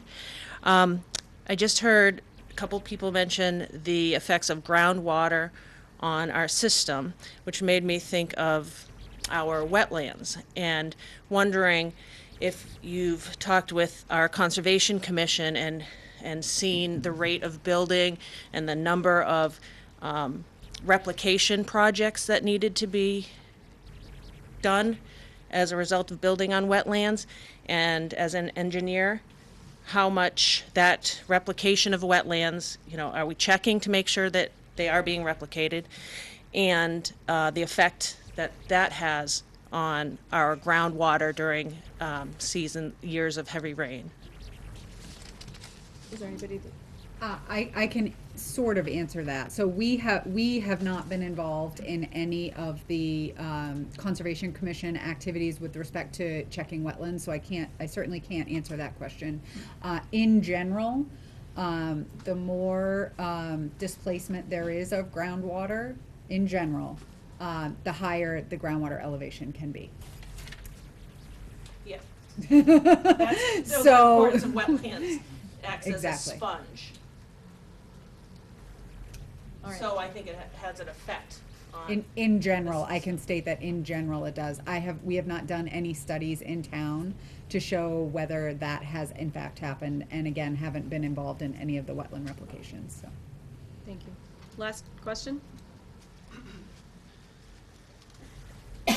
Ultimately, I see there's plenty of concerns. Michael Votruba from 76 Campbell Street, Rutland, Mass. I see that there's plenty of concerns from the board about water and sewer, but can the I&I study or any other study that's being proposed be completed now without issuing a moratorium? So I just want to respond to that, Mr. Vitruba. So from your perspective, you would rather risk greater construction that would tie into the system. Now remember, we're not talking about a building moratorium. We're only talking about water and sewer tie-ins. Correct. You would rather take that risk on the sanitary water and sewer before we actually know what our issues are with capacity? I guess the risk is somewhat unknown. True. And I think that it appears that there's still some time before a full-on moratorium would be necessary. You think it appears by the numbers that there's time before we hit our limits on water or sewer, or both? Mainly sewer, but it looks like both to me. There's still capacity. We're not at 100% capacity. We're not at 100% capacity. Correct. I'm just saying that that's just a fact. I'm not saying that we need to go to 100% before we think about this. I do think that it's good that the board is being proactive in thinking about this now, but I don't know that all efforts have been exhausted Okay. outside of a moratorium. So as a resident, are you on sanitary water sewer? I am not. Okay, and so are you concerned about the withdrawal, which we're very close to in withdrawal numbers? Yes, I think there are concerns there, yes. But I don't know that it's necessary to stop everything prior to a study. Okay. Especially since we know that there are I&I issues. The water withdrawal is a separate issue, but just things I'd hope that are being considered by the board. Thank you. And Through the chair. Yes. Just a quick comment. It's not so much that the board's being proactive. We're responding to information that's coming in from these different entities. Yeah. Right? It's information that has been presented in the past. So, Thank you. when was this report, the most recent report, finalized? Which report? I guess where this data is coming from, that's just data that, Well, we have compiled data. Correct. Over multiple years. We have our intermunicipal agreement. Okay. What are we, So May 24th, DCR wrote the superintendent of the DPW May 24th is the, concerns. well, those are, yeah, we have One of letters. many, We okay. have letters from DCR relative to what was about to happen tonight, yep, that's. but not a that's all. study. I'm not sure which one you were referencing. I guess any work that Weston and Sampson's completed, that study that Okay. was I completed. mean, we certainly have access to all of those from the last time they did it, and of course, we just left town meeting where we approved the monies in order to do another 5-year Right. program. Okay. Okay, That's thank fine. you. Thank you. So, you've had your warning, Yeah. and you're, Okay. okay. So Name and I address, just want please. George Kurtzy, 212 East County Road.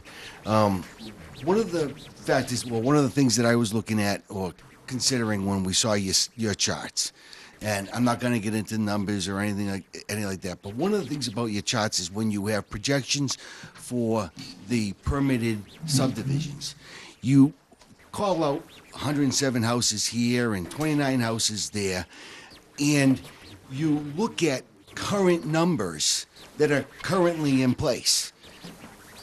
But when you add those anticipated connections to those current numbers, that's as if they were this year, that were right now.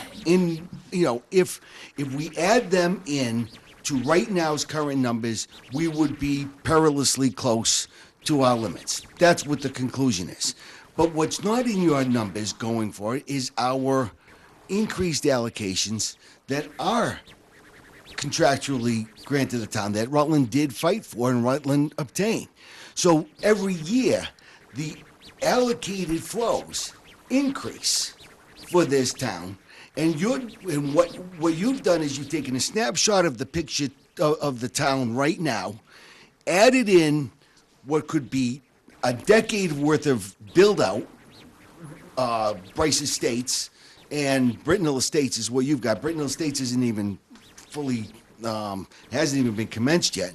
So you've got these projects built out and already committed to your numbers as if, and say, we're at our limit. But we're not at our limit now. We won't be at our limit during the build-out period because it's not as though those 107 houses get built out immediately. Was there a question? Well, no, I'm making a comment. So I thought this was a dialogue. I'm allowed to make a comment, right? I don't have to ask questions, do I? Is there anything? Well, then I will ask a We're question. adding? I will ask a question then. Are your numbers contemplating an immediate application of the current projects and use of those numbers in your numbers to indicate that we're close to the limits? Or are you taking into consideration the increased allocations that the town is already contracted for? I don't think I'm contemplating anything. We're just presenting information that's available, that's on hand The You- permit applications have been provided, No. and those No. numbers are, It's disingenuous, and I need to Christie, know, you you're have being been this has warned. been your show, and yet the Mr. board hasn't Christie. asked a thing. I need to ask you a Chrissy, question. do we really have to end this night with me asking you to leave? No, you're not gonna ask me to leave. I'm I'm getting asking right the there, Mr. board, Fritz. I'm asking the board, I'm asking your consultants. I Have you understand. contemplated increases in allocation? Okay, so I'm going to answer your question. I have absolutely contemplated it. I have absolutely contemplated the fact that we have 124 homes that are currently on septic, but whose septic systems may fail and will at some point fail regardless. Will it be tomorrow? No, you're right. 124 of them will not fail tomorrow. But each of those homes are homes that we need to reserve space for in the event that their septic fails and they will be required to get on to the sanitary sewer system. We also set aside water and sewer capacity for Rutland Heights, which has been a point of great concern for, I think, every resident here in the community. Do we have construction plans today? No, we don't. Is it going to happen at some point? Yes, it is, and it is certainly my opinion that I would like to reserve capacity for any project that happens up at Rutland Heights. That is answering your question, which is, it is not just what is happening today that concerns me when I look at the numbers. It is the things that I know are coming down the pipeline, no pun intended. I answered your question, Mr. No, Kritzy. you answered your question. You Yes. answered Is there what your anyone else thoughts from the are. board who would like to answer Mr. Kritzy's question directly? Thank you, thank you. Mike Sullivan, Crawford Road. I just have a couple of questions. Am I correct in assuming that the only real solution to the sewer problem is resolving I&I? No, absolutely not. Okay, what is, besides I&I? So when you talk purely about I&I, and again, we obviously need this side of the table to talk about it, you're talking only about issues within the current system, but we have never even had a conversation about whether our sanitary sewer system should be districted and should have borders to it. It's a conversation that needs to be had. We need to look at density factors. We need to look at how many houses, when it comes to our build-out numbers, are going to end up on the system. So that's not all an I&I question by far, and it's partly what CMRPC is going to start looking at. Okay, so I should have asked the question a little clearer. I&I and additional burden on the system. Those are the two things that are gonna, are gonna, Draw. correct. Right, draw on the system. Okay. Yep. So how long will an I&I study take? Because that's really the only short term. I mean, is it gonna happen within the year that we're talking about? It's, again, it's not a study. I&I, Oh, okay. an I&I resolution. project Yeah, is okay. an ongoing, Yep. right? Investigate, treat, repair, investigate, treat, repair. It never ends. It never ends. So how much of that can we expect to get done in the next year? You know, I know there's no real number, but. right, so we do have a project which is scheduled to begin in this summer. And so that is really all that's on our plate for the next 6 months or so. Another investigation should occur next spring. And is there any way to know the summer study, how much I&I we can take out? How much it's gonna help? We have estimates based on our investigations about how much we think it's going to take out. There are additional actions needed to do any follow-up evaluation on that. We would need to be looking at the metered data from DCR in order to see its effect. And Okay. unless the town wanted to do yet another study to evaluate how much we took out. Okay, and then on the water side, the only real resolution to that is another water source. Is that a fair statement? Or, you know, I mean, if there's leaks, sure, make sure those are fixed, but I mean, You know what, Mike, I appreciate that you asked that question, because I don't know how far this is gonna go when you start talking about public water supply here in Rutland. The fact of the matter is, we can drive down a road and look at a pond, and that is our public water source right now, without any other alternatives. There have been discussions, not really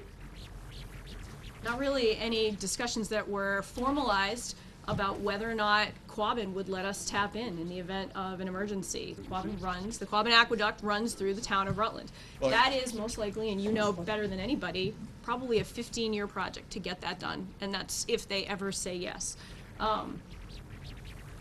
We have real water concerns here. You know, we see it out west, I think, and we think it will never get to us, but it can, and it has. Sorry, I didn't Yeah. interrupt. No, that's okay. Well, I guess that's kind of my point. From a water standpoint, it seems as though this has been a growing problem for the last X number of years. And other than leaky pipes or stopping connections, the problem is going to continue. So I think the real bottom line is we need a plan to supplement our existing water source, because it ain't going to get better by itself. You know, that's, at least for me, I can't speak for the whole board at all, but at least for me, certainly seeking out alternative water sources is part of it. I mean, as we know, look at the town of Holden. The town of Holden takes its water from Worcester, and yet they have an agreement with the town of Rutland that they also, technically, under the right circumstances, could tap into Mushkapog. So we don't necessarily, we're not in a position right now that we have that secondary option at all for our public water system. I mean, in reality, there is another choice, and that is to leave the water usage at its current rate and limit Yes. the amount of connections. And that would be a permanent moratorium, and we're not there Well, yet. I don't know if it's a moratorium, or is it just saying, okay, that's all we got. That's all we got. Right, because it's finite. I That think that's pond is something- finite, right. You folks need to seriously. I think we all do, yes. Mike, while you're up there as a member of the RDIC, Sheila, you touched upon it, that we have an obligation to set aside so much, 1,000 gallons per day for the Rutland Heights to make that more marketable. We're trying to make that marketable. We don't want that. That's 46,000 gallons per day that we're locked into. Yes. Madam Chair, can I? Yes, So, yes, thank one of you. the questions that I'm hearing is, what are we doing during the course of the year besides looking at I&I? And there are three things that I'm aware of, and maybe the folks here are aware of others. The first is that the Central Mass Regional Planning Agency is completing the Rutland Managed Growth Study to evaluate current water and sewer infrastructure system and analyze future infrastructure build-out. So my understanding, and that's going to be completed within this year of the moratorium. And so my understanding is that study is going to allow us to look at, where the town is going and what the town's future needs in terms of water and sewer are going to be. Okay. The second thing that's being done during the course of this moratorium period is to work with DCR to develop demand projections to potentially look at increases in the town's authorized Water Management Act permit withdrawals. Okay? And the third thing that needs to be looked at is the fact that the town's contract with DCR for sewer service expires in 2020. So during the course of this year, the town needs to be looking at a successor agreement and what that successor agreement is going to look like. So in addition to the I&I issue, there are other things going on that the town will be looking at in order to help them arrive at a permanent solution to the problem. Sorry, Mike, you had a second. Well, may I follow up? Yes. Could you just explain item 1 again? Yes, so it's the Central Mass Regional Planning Agency, Phase 2 Rutland Managed Growth Study. And maybe others here can talk a little bit more about what exactly that is. But what it says here is that it's going to evaluate current water and sewer infrastructure system and analyze future infrastructure build-out for short and long-term planning purposes. Okay. All set? Can I Yes. address Mr. Sullivan for a second, please? Mr. Sullivan, right? Sullivan? That's You live in town? Just to answer a couple of your concerns about water. As Sheila's pointed out, I brought to the town's attention the water situation several years ago, more like 5 or 6 years ago. So our maximum yield on Mushkapog is 550,000 gallons a day, 550. We are permitted for, right now, 370. our current take is 340. So with the extra build-out and so on and so forth on the water issues, but the important part is that when we got Weston and Sampson involved in this, our unaccounted for water was at 37%. And what we have to do is with DEP as far as water goes is we have to have 3 consecutive years of less than 20% UAW. So when we started, we were at 37%. I think now we're at 22 or 23%. Our goal is to get to 10%. And once that is done for the 3 consecutive years at their percentage marks, then we have to go into the process of having our draw extended, which is another 2 to 3 years, I think, after that, because so we're talking, in all honesty, 6 years before we can get an additional yield to approach that 550,000, and that's where we are now. That was my first concern, because without water, you don't have sewer. And my first concern, as brought to the board, as Sheila stated, was the issue with water. I guess lastly, the only thing, I'm still a little confused over the build-out analysis. I'm not gonna ask you to explain any further. The build-out analysis doesn't necessarily, though, have to be all water and sewer properties. Oh, absolutely, and that's a very good question. That came up when CMRPC came out and initially presented to us what they had found thus far and where they were headed. And that is going to be one of the factors they take into play, whether or not at that point, while they're working on the study, whether a sewer district is then set, and you would say, okay, now we have boundaries, we know it's not going to expand anymore, and here's what we can work with, or if it's allowed to stay open and they'll work off of that based on population. Okay, thank you. Mr. Blair, it's gotta be something new. Well, it is something new. You stated that you were setting aside capacity for the Rutland Heights? Yes. Can I ask the lawyer a question? Is that legal? If there's a moratorium, it's a moratorium on everybody, even the town. Right? Please. Through you, Madam Chair. Yes. This is a regulation of the board in their capacity as Water and Sewer Commission. They have discretion to establish the regulation and to establish exceptions to that regulation. The regulation that we're proposing would have 3 exceptions on the sewer side. 1, for subdivisions that already have sewer extension permits. 2, for individual properties that have failed Title V systems. And 3, for the Rutland Heights project. Same thing on the water side, the same 3 exceptions, except for instead of failed Title Vs, failed wells. So yes, in my opinion, it is within the board's discretion to create exceptions from this regulation. So, If anybody would like to reference that, it is the bottom of page 2 of the regulation, under notwithstanding. Mr. Blair, that was the question. that's a question, and I have a follow-up to that, if I may. Is it a question? Okay, thank you. So, all sewer is given on a first-come, first-served basis, everywhere. How does that change? You can just change that? That's the law. I mean, I do this all the time. The law is first-come, first-served. How do they do that? Chair, Yes, sir. wasn't there a board vote on that issue, the 46,000 in 2016? Yeah, there was. Well, they granted a permit. Oh, I'm sorry. I apologize. Oh, I didn't know you granted them a permit. I think you're trying to catch us out, Mr. Blair. No, I'm not trying to catch you out. The board took a formal vote to set aside sewer and water capacity for development at Rutland Heights for commercial use. Mr. Cannacchioli. Lou Carnicoli, 18 Blueberry Lane. I just want to stick to the rules. I'm very interested about the fact that all of a sudden we're concerned about water. At the tail end of my time as a select person, we had some slight discussions amongst ourselves about looking for another source of water. And I recently found out, this is maybe Mr. Williams, who goes back much longer than I. Maybe you can help me out, Mr. Williams.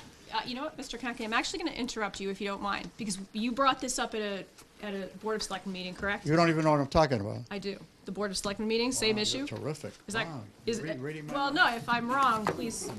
So I can't ask my question? Well, My question was, do you mind if I ask my question? I mind look at the about ground rules and see I if it mind says- about the phrasing, because at the selectmen Moderator meeting, can determine what the question is. Yeah. I don't see it there. May I ask my question, please? Thank you. Are we doing anything, have we started to do anything since I left the board in '06 to find a new source of water? Is my question to you, Madam Chair. thank you. And I addressed as much as I am aware of right now, which are the discussions to tap into Quabbin. My understanding is that you would most likely bring up the fact that they did some test drillings out on Charnock Hill.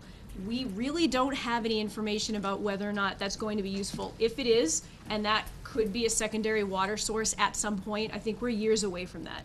And so we did start looking into the issue that you brought up at the last Board of Selectmen meeting, so we appreciate that. We did. So we are now aggressively looking into, I can go home and be okay to know that we are aggressively looking in for a source of water.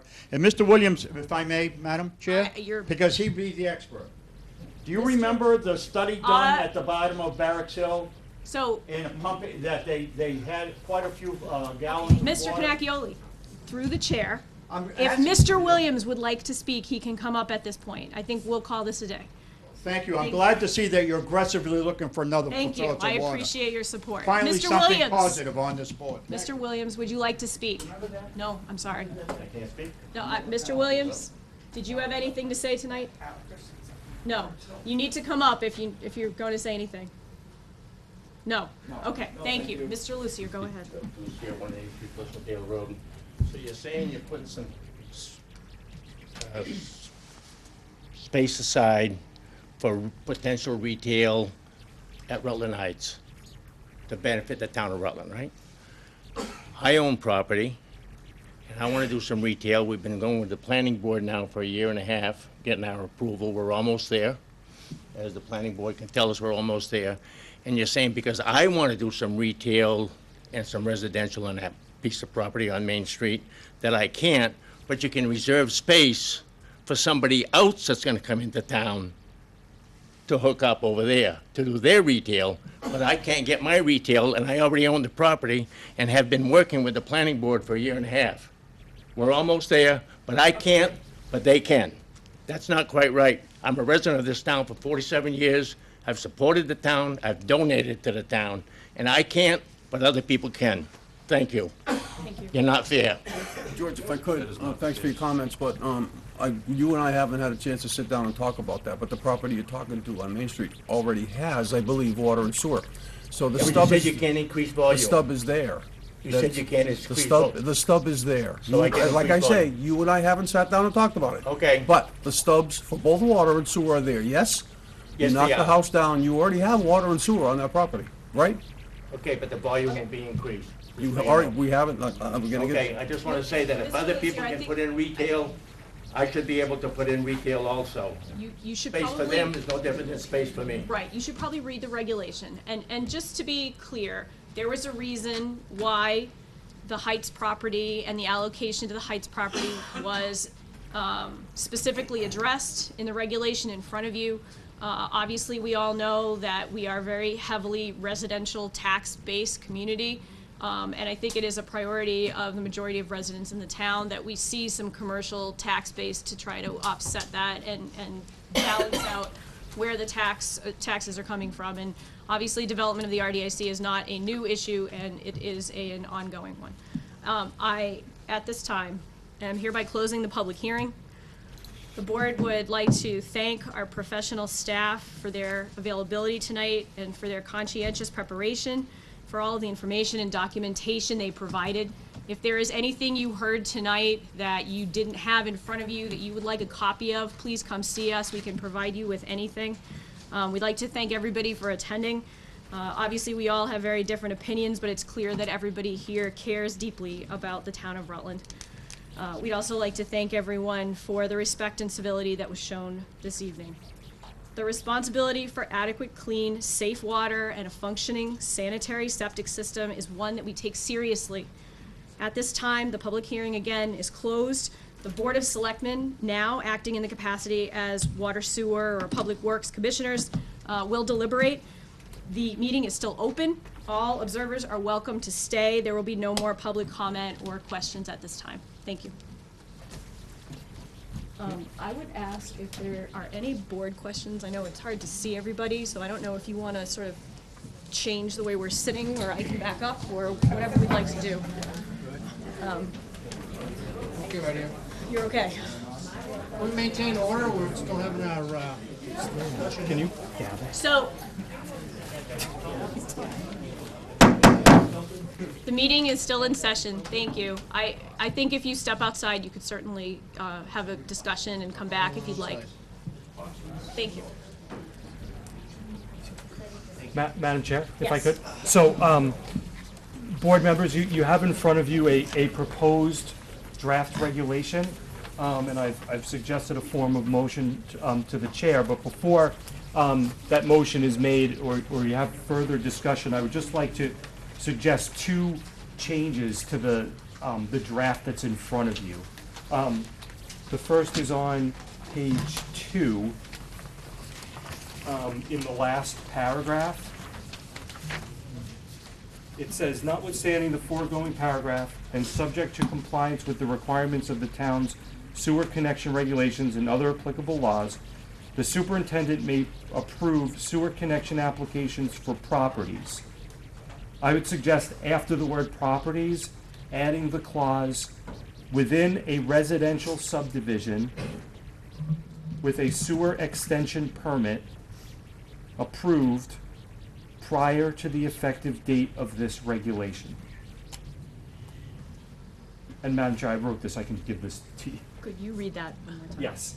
It would say, the superintendent may approve sewer connection applications for properties within a residential subdivision with a sewer extension permit approved prior to the effective date of this regulation. Okay, and so to be clear, the moratorium is in effect and would prohibit any new, would prohibit approval of any application for a new connection, an extension, or increases in flow to the sewer, with 3 exceptions, okay? Properties within subdivisions that already have approved extension permits, properties with failed Title V's, based on order of the Board of Health, or properties within the Rutland Heights, okay? The other change I would suggest is on page 3.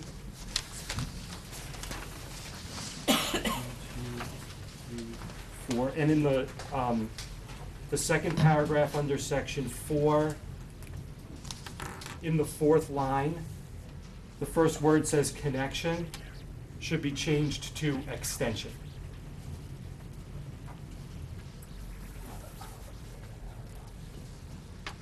So that it would read, the superintendent may approve water connection applications for properties within a residential subdivision with a sewer extension permit approved prior to the effective date of this regulation, okay?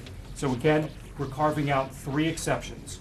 For properties within subdivisions that are already approved for sewer, for properties that have failing on-site wells, or for properties within the Rutland Heights.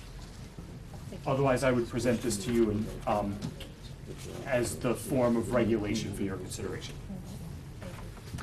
Are there any questions from the board for anyone here, or discussion amongst ourselves? Is this, one question, on page 2 in the last paragraph. Requests for sewer connections pursuant to this paragraph will be evaluated on a case-by-case basis. Would that be something like what Mr. Lucio just talked about? Well, that's right. So this is a moratorium, right, which means that new applications will not be granted except in these exceptions. But even for these exceptions, you still have to comply with all the other rules and regulations. So just because you fit within an exception doesn't mean you automatically get a permit. You still have to come and apply, and you still have to show that you meet all of the other criteria in order to get a permit. Okay.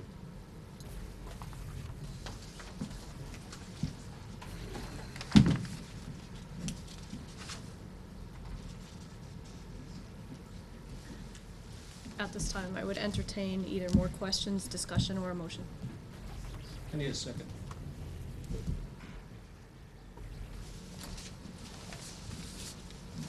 Through the chair, question. So, Mr. Liptak had a very interesting point about hearsay. So we got a lot of information here. I'm a new board member, okay, 3 weeks on. And a lot to absorb. I really want to hear what you have to say. There's hearsay and there's data-driven evidence, if you will, on what is coming before the board here. We have data to support whatever Weston and Sampson is providing to this panel. Am I right? Yes. So it's based upon. Is there anything on the adverse side as far as something that wouldn't be construed as hearsay that we can take into consideration as data or evidence that in helping us in our deliberation? No, I'm sorry. Sorry, it's closed. That's closed. So, Thank you. so the board can rely on any information that a reasonable person would rely on in reaching a conclusion. So you've hired experts from Weston and Sampson to study the issue and to make a presentation to you with their recommendation. Okay? You're hearing suggestions from other parties that there may be another way of looking at the numbers. However, you haven't been presented with any scientific data to support that. So right now, all you have in front of you is the data from Weston and Sampson. Even if there were a dispute, right, it would be up to you as the regulating agency to try to resolve that dispute. And again, what you're looking at here is a temporary measure. And so based on what you've heard, even if there is a dispute as to what the exact numbers are, could a reasonable person look at what they've been presented with and say, there's a reason to take a step back and allow this planning to occur before we allow any new connections? That's really the question that's in front of you. Thank you. And just to follow up, as commissioners, I mean, the moratorium is for a year, but we can reevaluate it at any time through the process based upon hard data, not hearsay, that comes before this commission. Right? Absolutely. This is a regulation of the board, so this regulation can be changed through the same process that you're going through to adopt it in the first place. Thank you.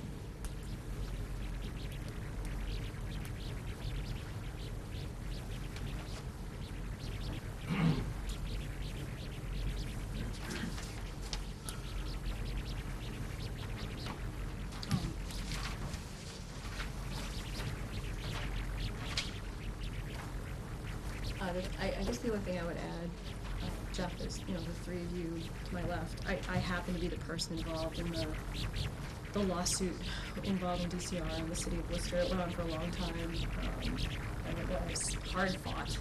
And it's interesting to see, Holden is going through some similar things right now, knowing what we went through to get what we did, and not knowing Worcester's situation right now. Despite the fact that actually water is really my primary concern tonight, it continues to be. I am concerned about sewer.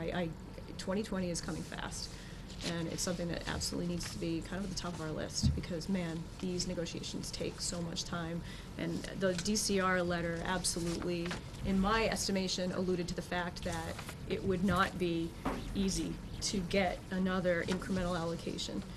That it could be a long-fought battle again to get to that .63, especially when we won't know until, likely the spring, what our build-out is, when it might be. Obviously, we've approached it very rapidly in the past couple of decades. Maybe we'll slow down. Hopefully, CMRPC will be able to tell us that. But Just a point of information, in the sewer use agreement with DCR, the town was actually supposed to have started negotiating the successor agreement last month. Right. for 2020, and it hasn't started yet. And I know Worcester's put the brakes on, and the DCR letter clearly noted that they're concerned about their own trunk lines, and they're gonna be doing work on their own trunk lines in FY19 too. So, and that has nothing to do with Rutland's decision, but they're also dealing with some deteriorating infrastructure as well.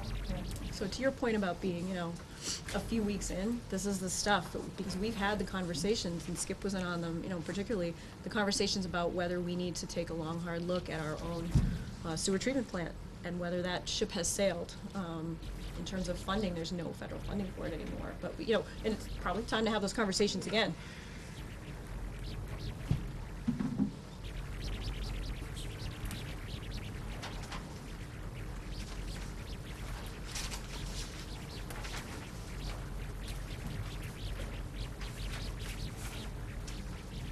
In this letter from DCR, they haven't even begun discussions with the city of Worcester for the system. So they're not even in a position to discuss with us capacities until they settle up with the city of Worcester. So we don't know how long that's gonna be. It is.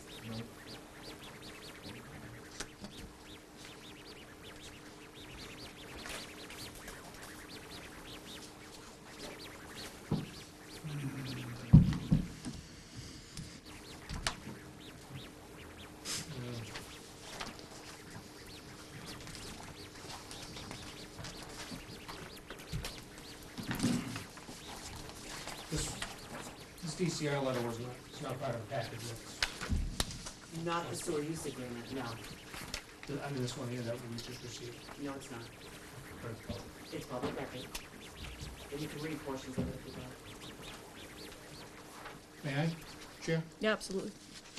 So, I mean, again, taking in information intake here on, trying to do what's always in the best interest of the town. So the letter from DCR to the Director of Public Works says, based upon a review of data, we are recommending a temporary allocation of water for your water supply system. This letter explains the reasons for recommending a temporary allocation. Much of that's been covered here. And this is from the state.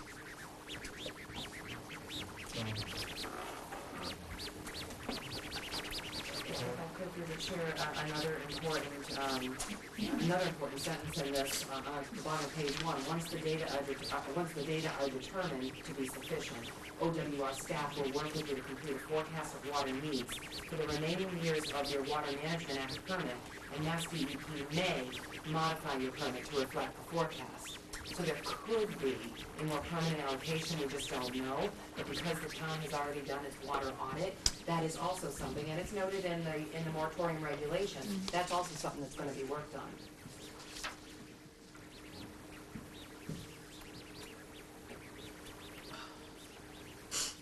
And they identify the key issue of concern is the unaccounted for water volumes in their study 2011 to 2015.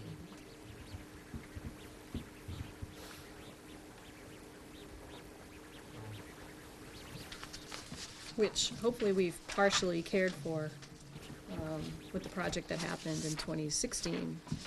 But, and I'll be honest, I have a frustration with this. Gary alluded to it.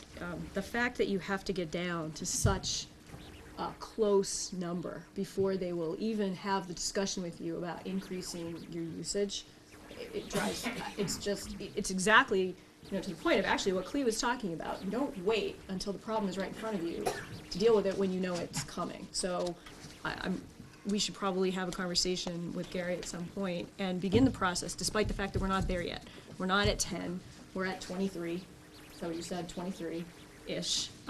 And to me, why would we not start asking the questions?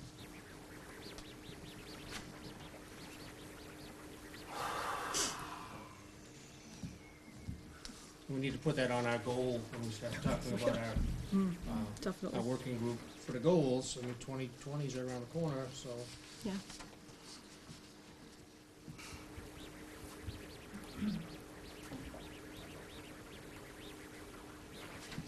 The second letter, June 4th, from DCR to you, Margaret, is this public? Yes.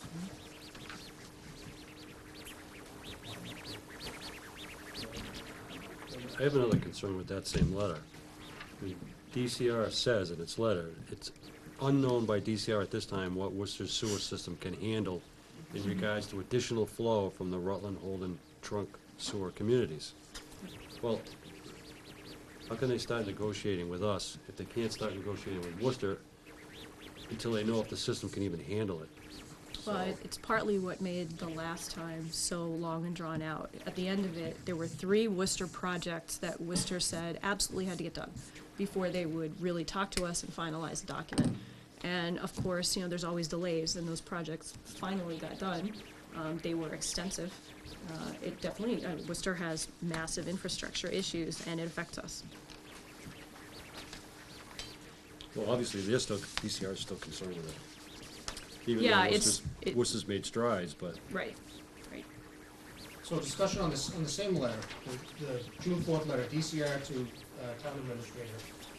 And I don't know if we can bring in Gary at this point. They talk about the actual condition of Mushkapog.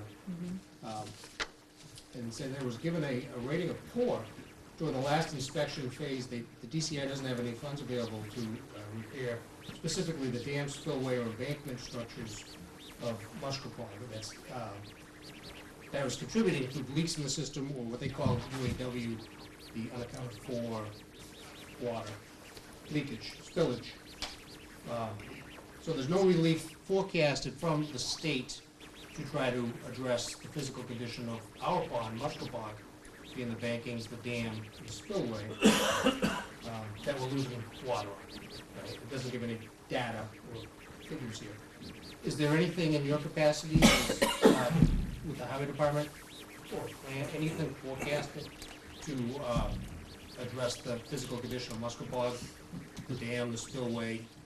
We cannot, to be honest with you, Sheila, Skip, you probably remember 10 years ago, one of the first things that DCR approached the town of Rutland was to give us the dam. So once I inspected it and looked at it and brought people up there, my answer to them was, we will not accept the dam until you bring the dam up to snuff and fix the earthen berm. They refused to do that. They're willing to give it to us right now. Do we have the funds to repair the dam? Nor do we want to. The dam it's a mess. It's an earthen dam. But we won't accept, and I told them I'd be glad to accept it if you brought that up to snuff, but they will not. And they told us, I think Margaret, you came up with me, they said they have no intention of putting any money into that dam. Jumped out at me. I mean, to add on that. No, I was gonna say, it says here that they have no intention of putting Right. They don't, and Gary's absolutely right. We went and met with them. They'd be willing to turn the water supply and the dam over to the town, but they made it clear that they would not do the improvements. But I do think that in the coming year, even though it's not written into this moratorium regulations, I do think in the coming year, the town should be looking at water supply protection grants and any other kind of grants that may allow the town to actually make those upgrades with grant funding and acquire the water supply. So it does belong to the town, and the town does have some control over it. So if there's a way that can be done, and the goals and objectives, continue looking into that, it's gonna require a huge amount of money. But there's some money for water supply protection out there, I believe. I think there's some, and we may be able to avail ourselves of that for the town. Just wanted to make a comment on the UAW, that's separate from the pond. The pond has nothing to do, if there's water that's leaking out of the reservoir, it's separate from the UAW number. UAW number is based on the actual water distribution system, not on the raw water supply. Can we, Neil, do you mind coming up? Did anybody want to ask Neil Viner any questions? I know, Jeff, you went out and visited. I did. Well, you were referencing one of the letters, Neil. I don't know if you saw it first. About your 2016 conversation with the DCR. I don't recall. They just cited that as part of their background.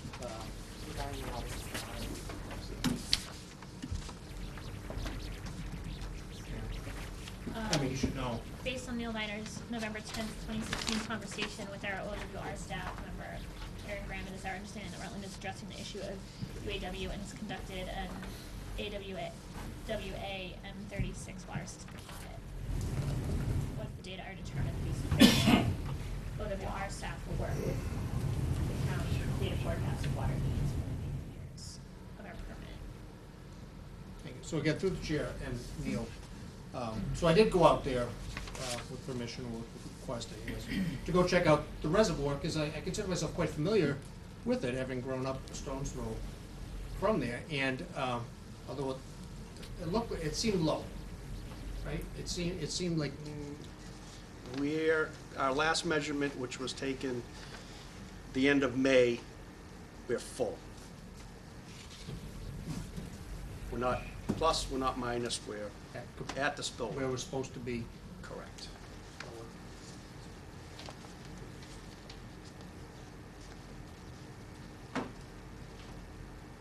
What's our lowest point in the course of a calendar year? And obviously it changes, but relatively a Recently, I season? would say we've been down 32 inches, maybe an average of 24 inches if you know, Okay. over, say, a 5-year span. Okay. So what's the primary reason for this week's water ban? That, if I may, Mhm. that's based on, there's a trigger in the Quinnipoxet River stream flow. When that hits, we have a trigger level of 44.2 cubic feet per second.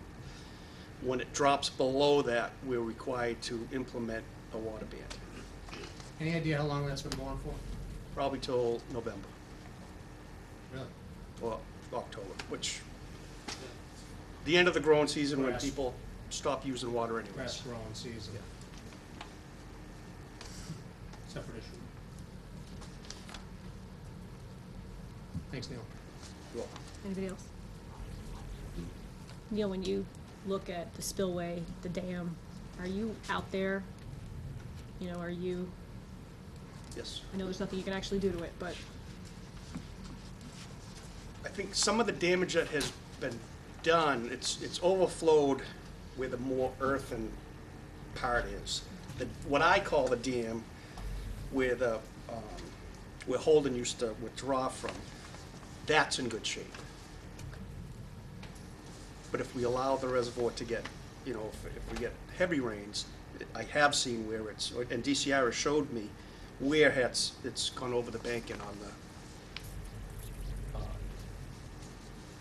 earthen yeah, part of the dam. okay.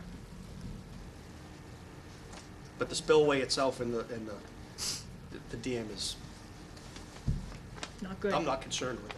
You're not concerned. It's raining Well- poor.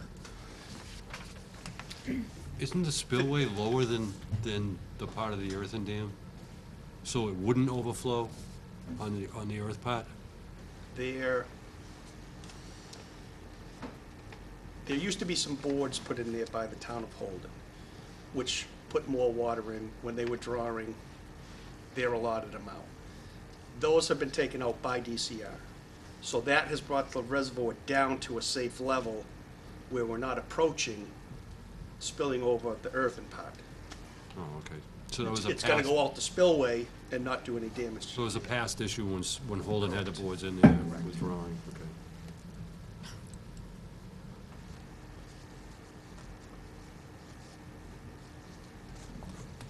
So Neil, again, do you foresee a point this summer? I mean, are we at the peak right now? Is June the peak? Is the water gonna get higher this summer, lower this summer, or we It all depends on rain. rain? So it's tough to, and some people, you know, with financially, they don't water, so it could be a dry summer, but people aren't watering. So our use is down, the water stays up. The problem with our reservoir is, we don't know where that water comes from. It's spring-fed, there's not a tributary that we can say, well, it's coming from a lake in Hubbardston, and it's always flowing. We don't know where that water comes from.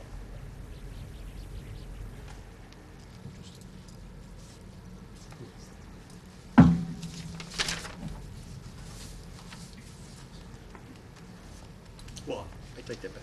We know where the water comes from a spring. But it doesn't have a tributary that we can, Thank you. to clarify. What's your impression of the water quality now? Very good. It's the best in town. Public water in town? Yes. No, the quality of the reservoir before being treated is really good, actually. And then, of course, with the treatment, it just makes it that much better. What kind of treatment? You mean the treatment plant? The treatment plant, Okay. taking out the stuff you and I used to drink. Okay, yep. But not so much for tonight, but a bigger picture discussion, and you can look it up online. There's a dam inventory for the state of Massachusetts, and it's very clear that the DCR would just as soon see a majority of the dams go. They'd like to see a return to the natural flow to the waterways. We're seeing that happen right now up in Holden, where Eagle Lake might, if DCR had their way, Eagle Lake would be no more, and it would be back to a stream running through. Obviously, we're in a very different situation. This is our public water supply, so I think, to Margaret's point, owning our public water supply and having control over it and being able to fix it is pretty crucial. It would be ideal if. A lot of ifs. Yep, a lot of ifs.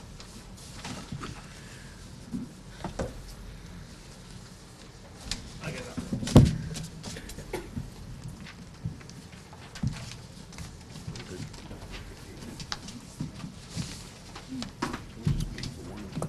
All right, does anyone have any questions for our panel on the right? No? Town council, based on what you've heard since you last spoke there, has it changed your opinion at all? The advice of town council to, based on the numbers that we've gotten, the town is dangerously close to capacity.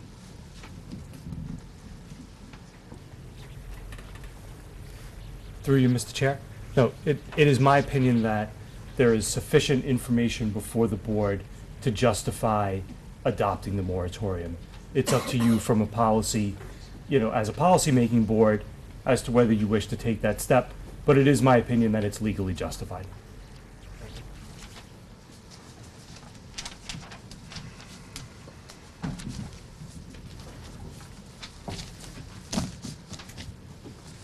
All right, at this time, I would ask for a motion.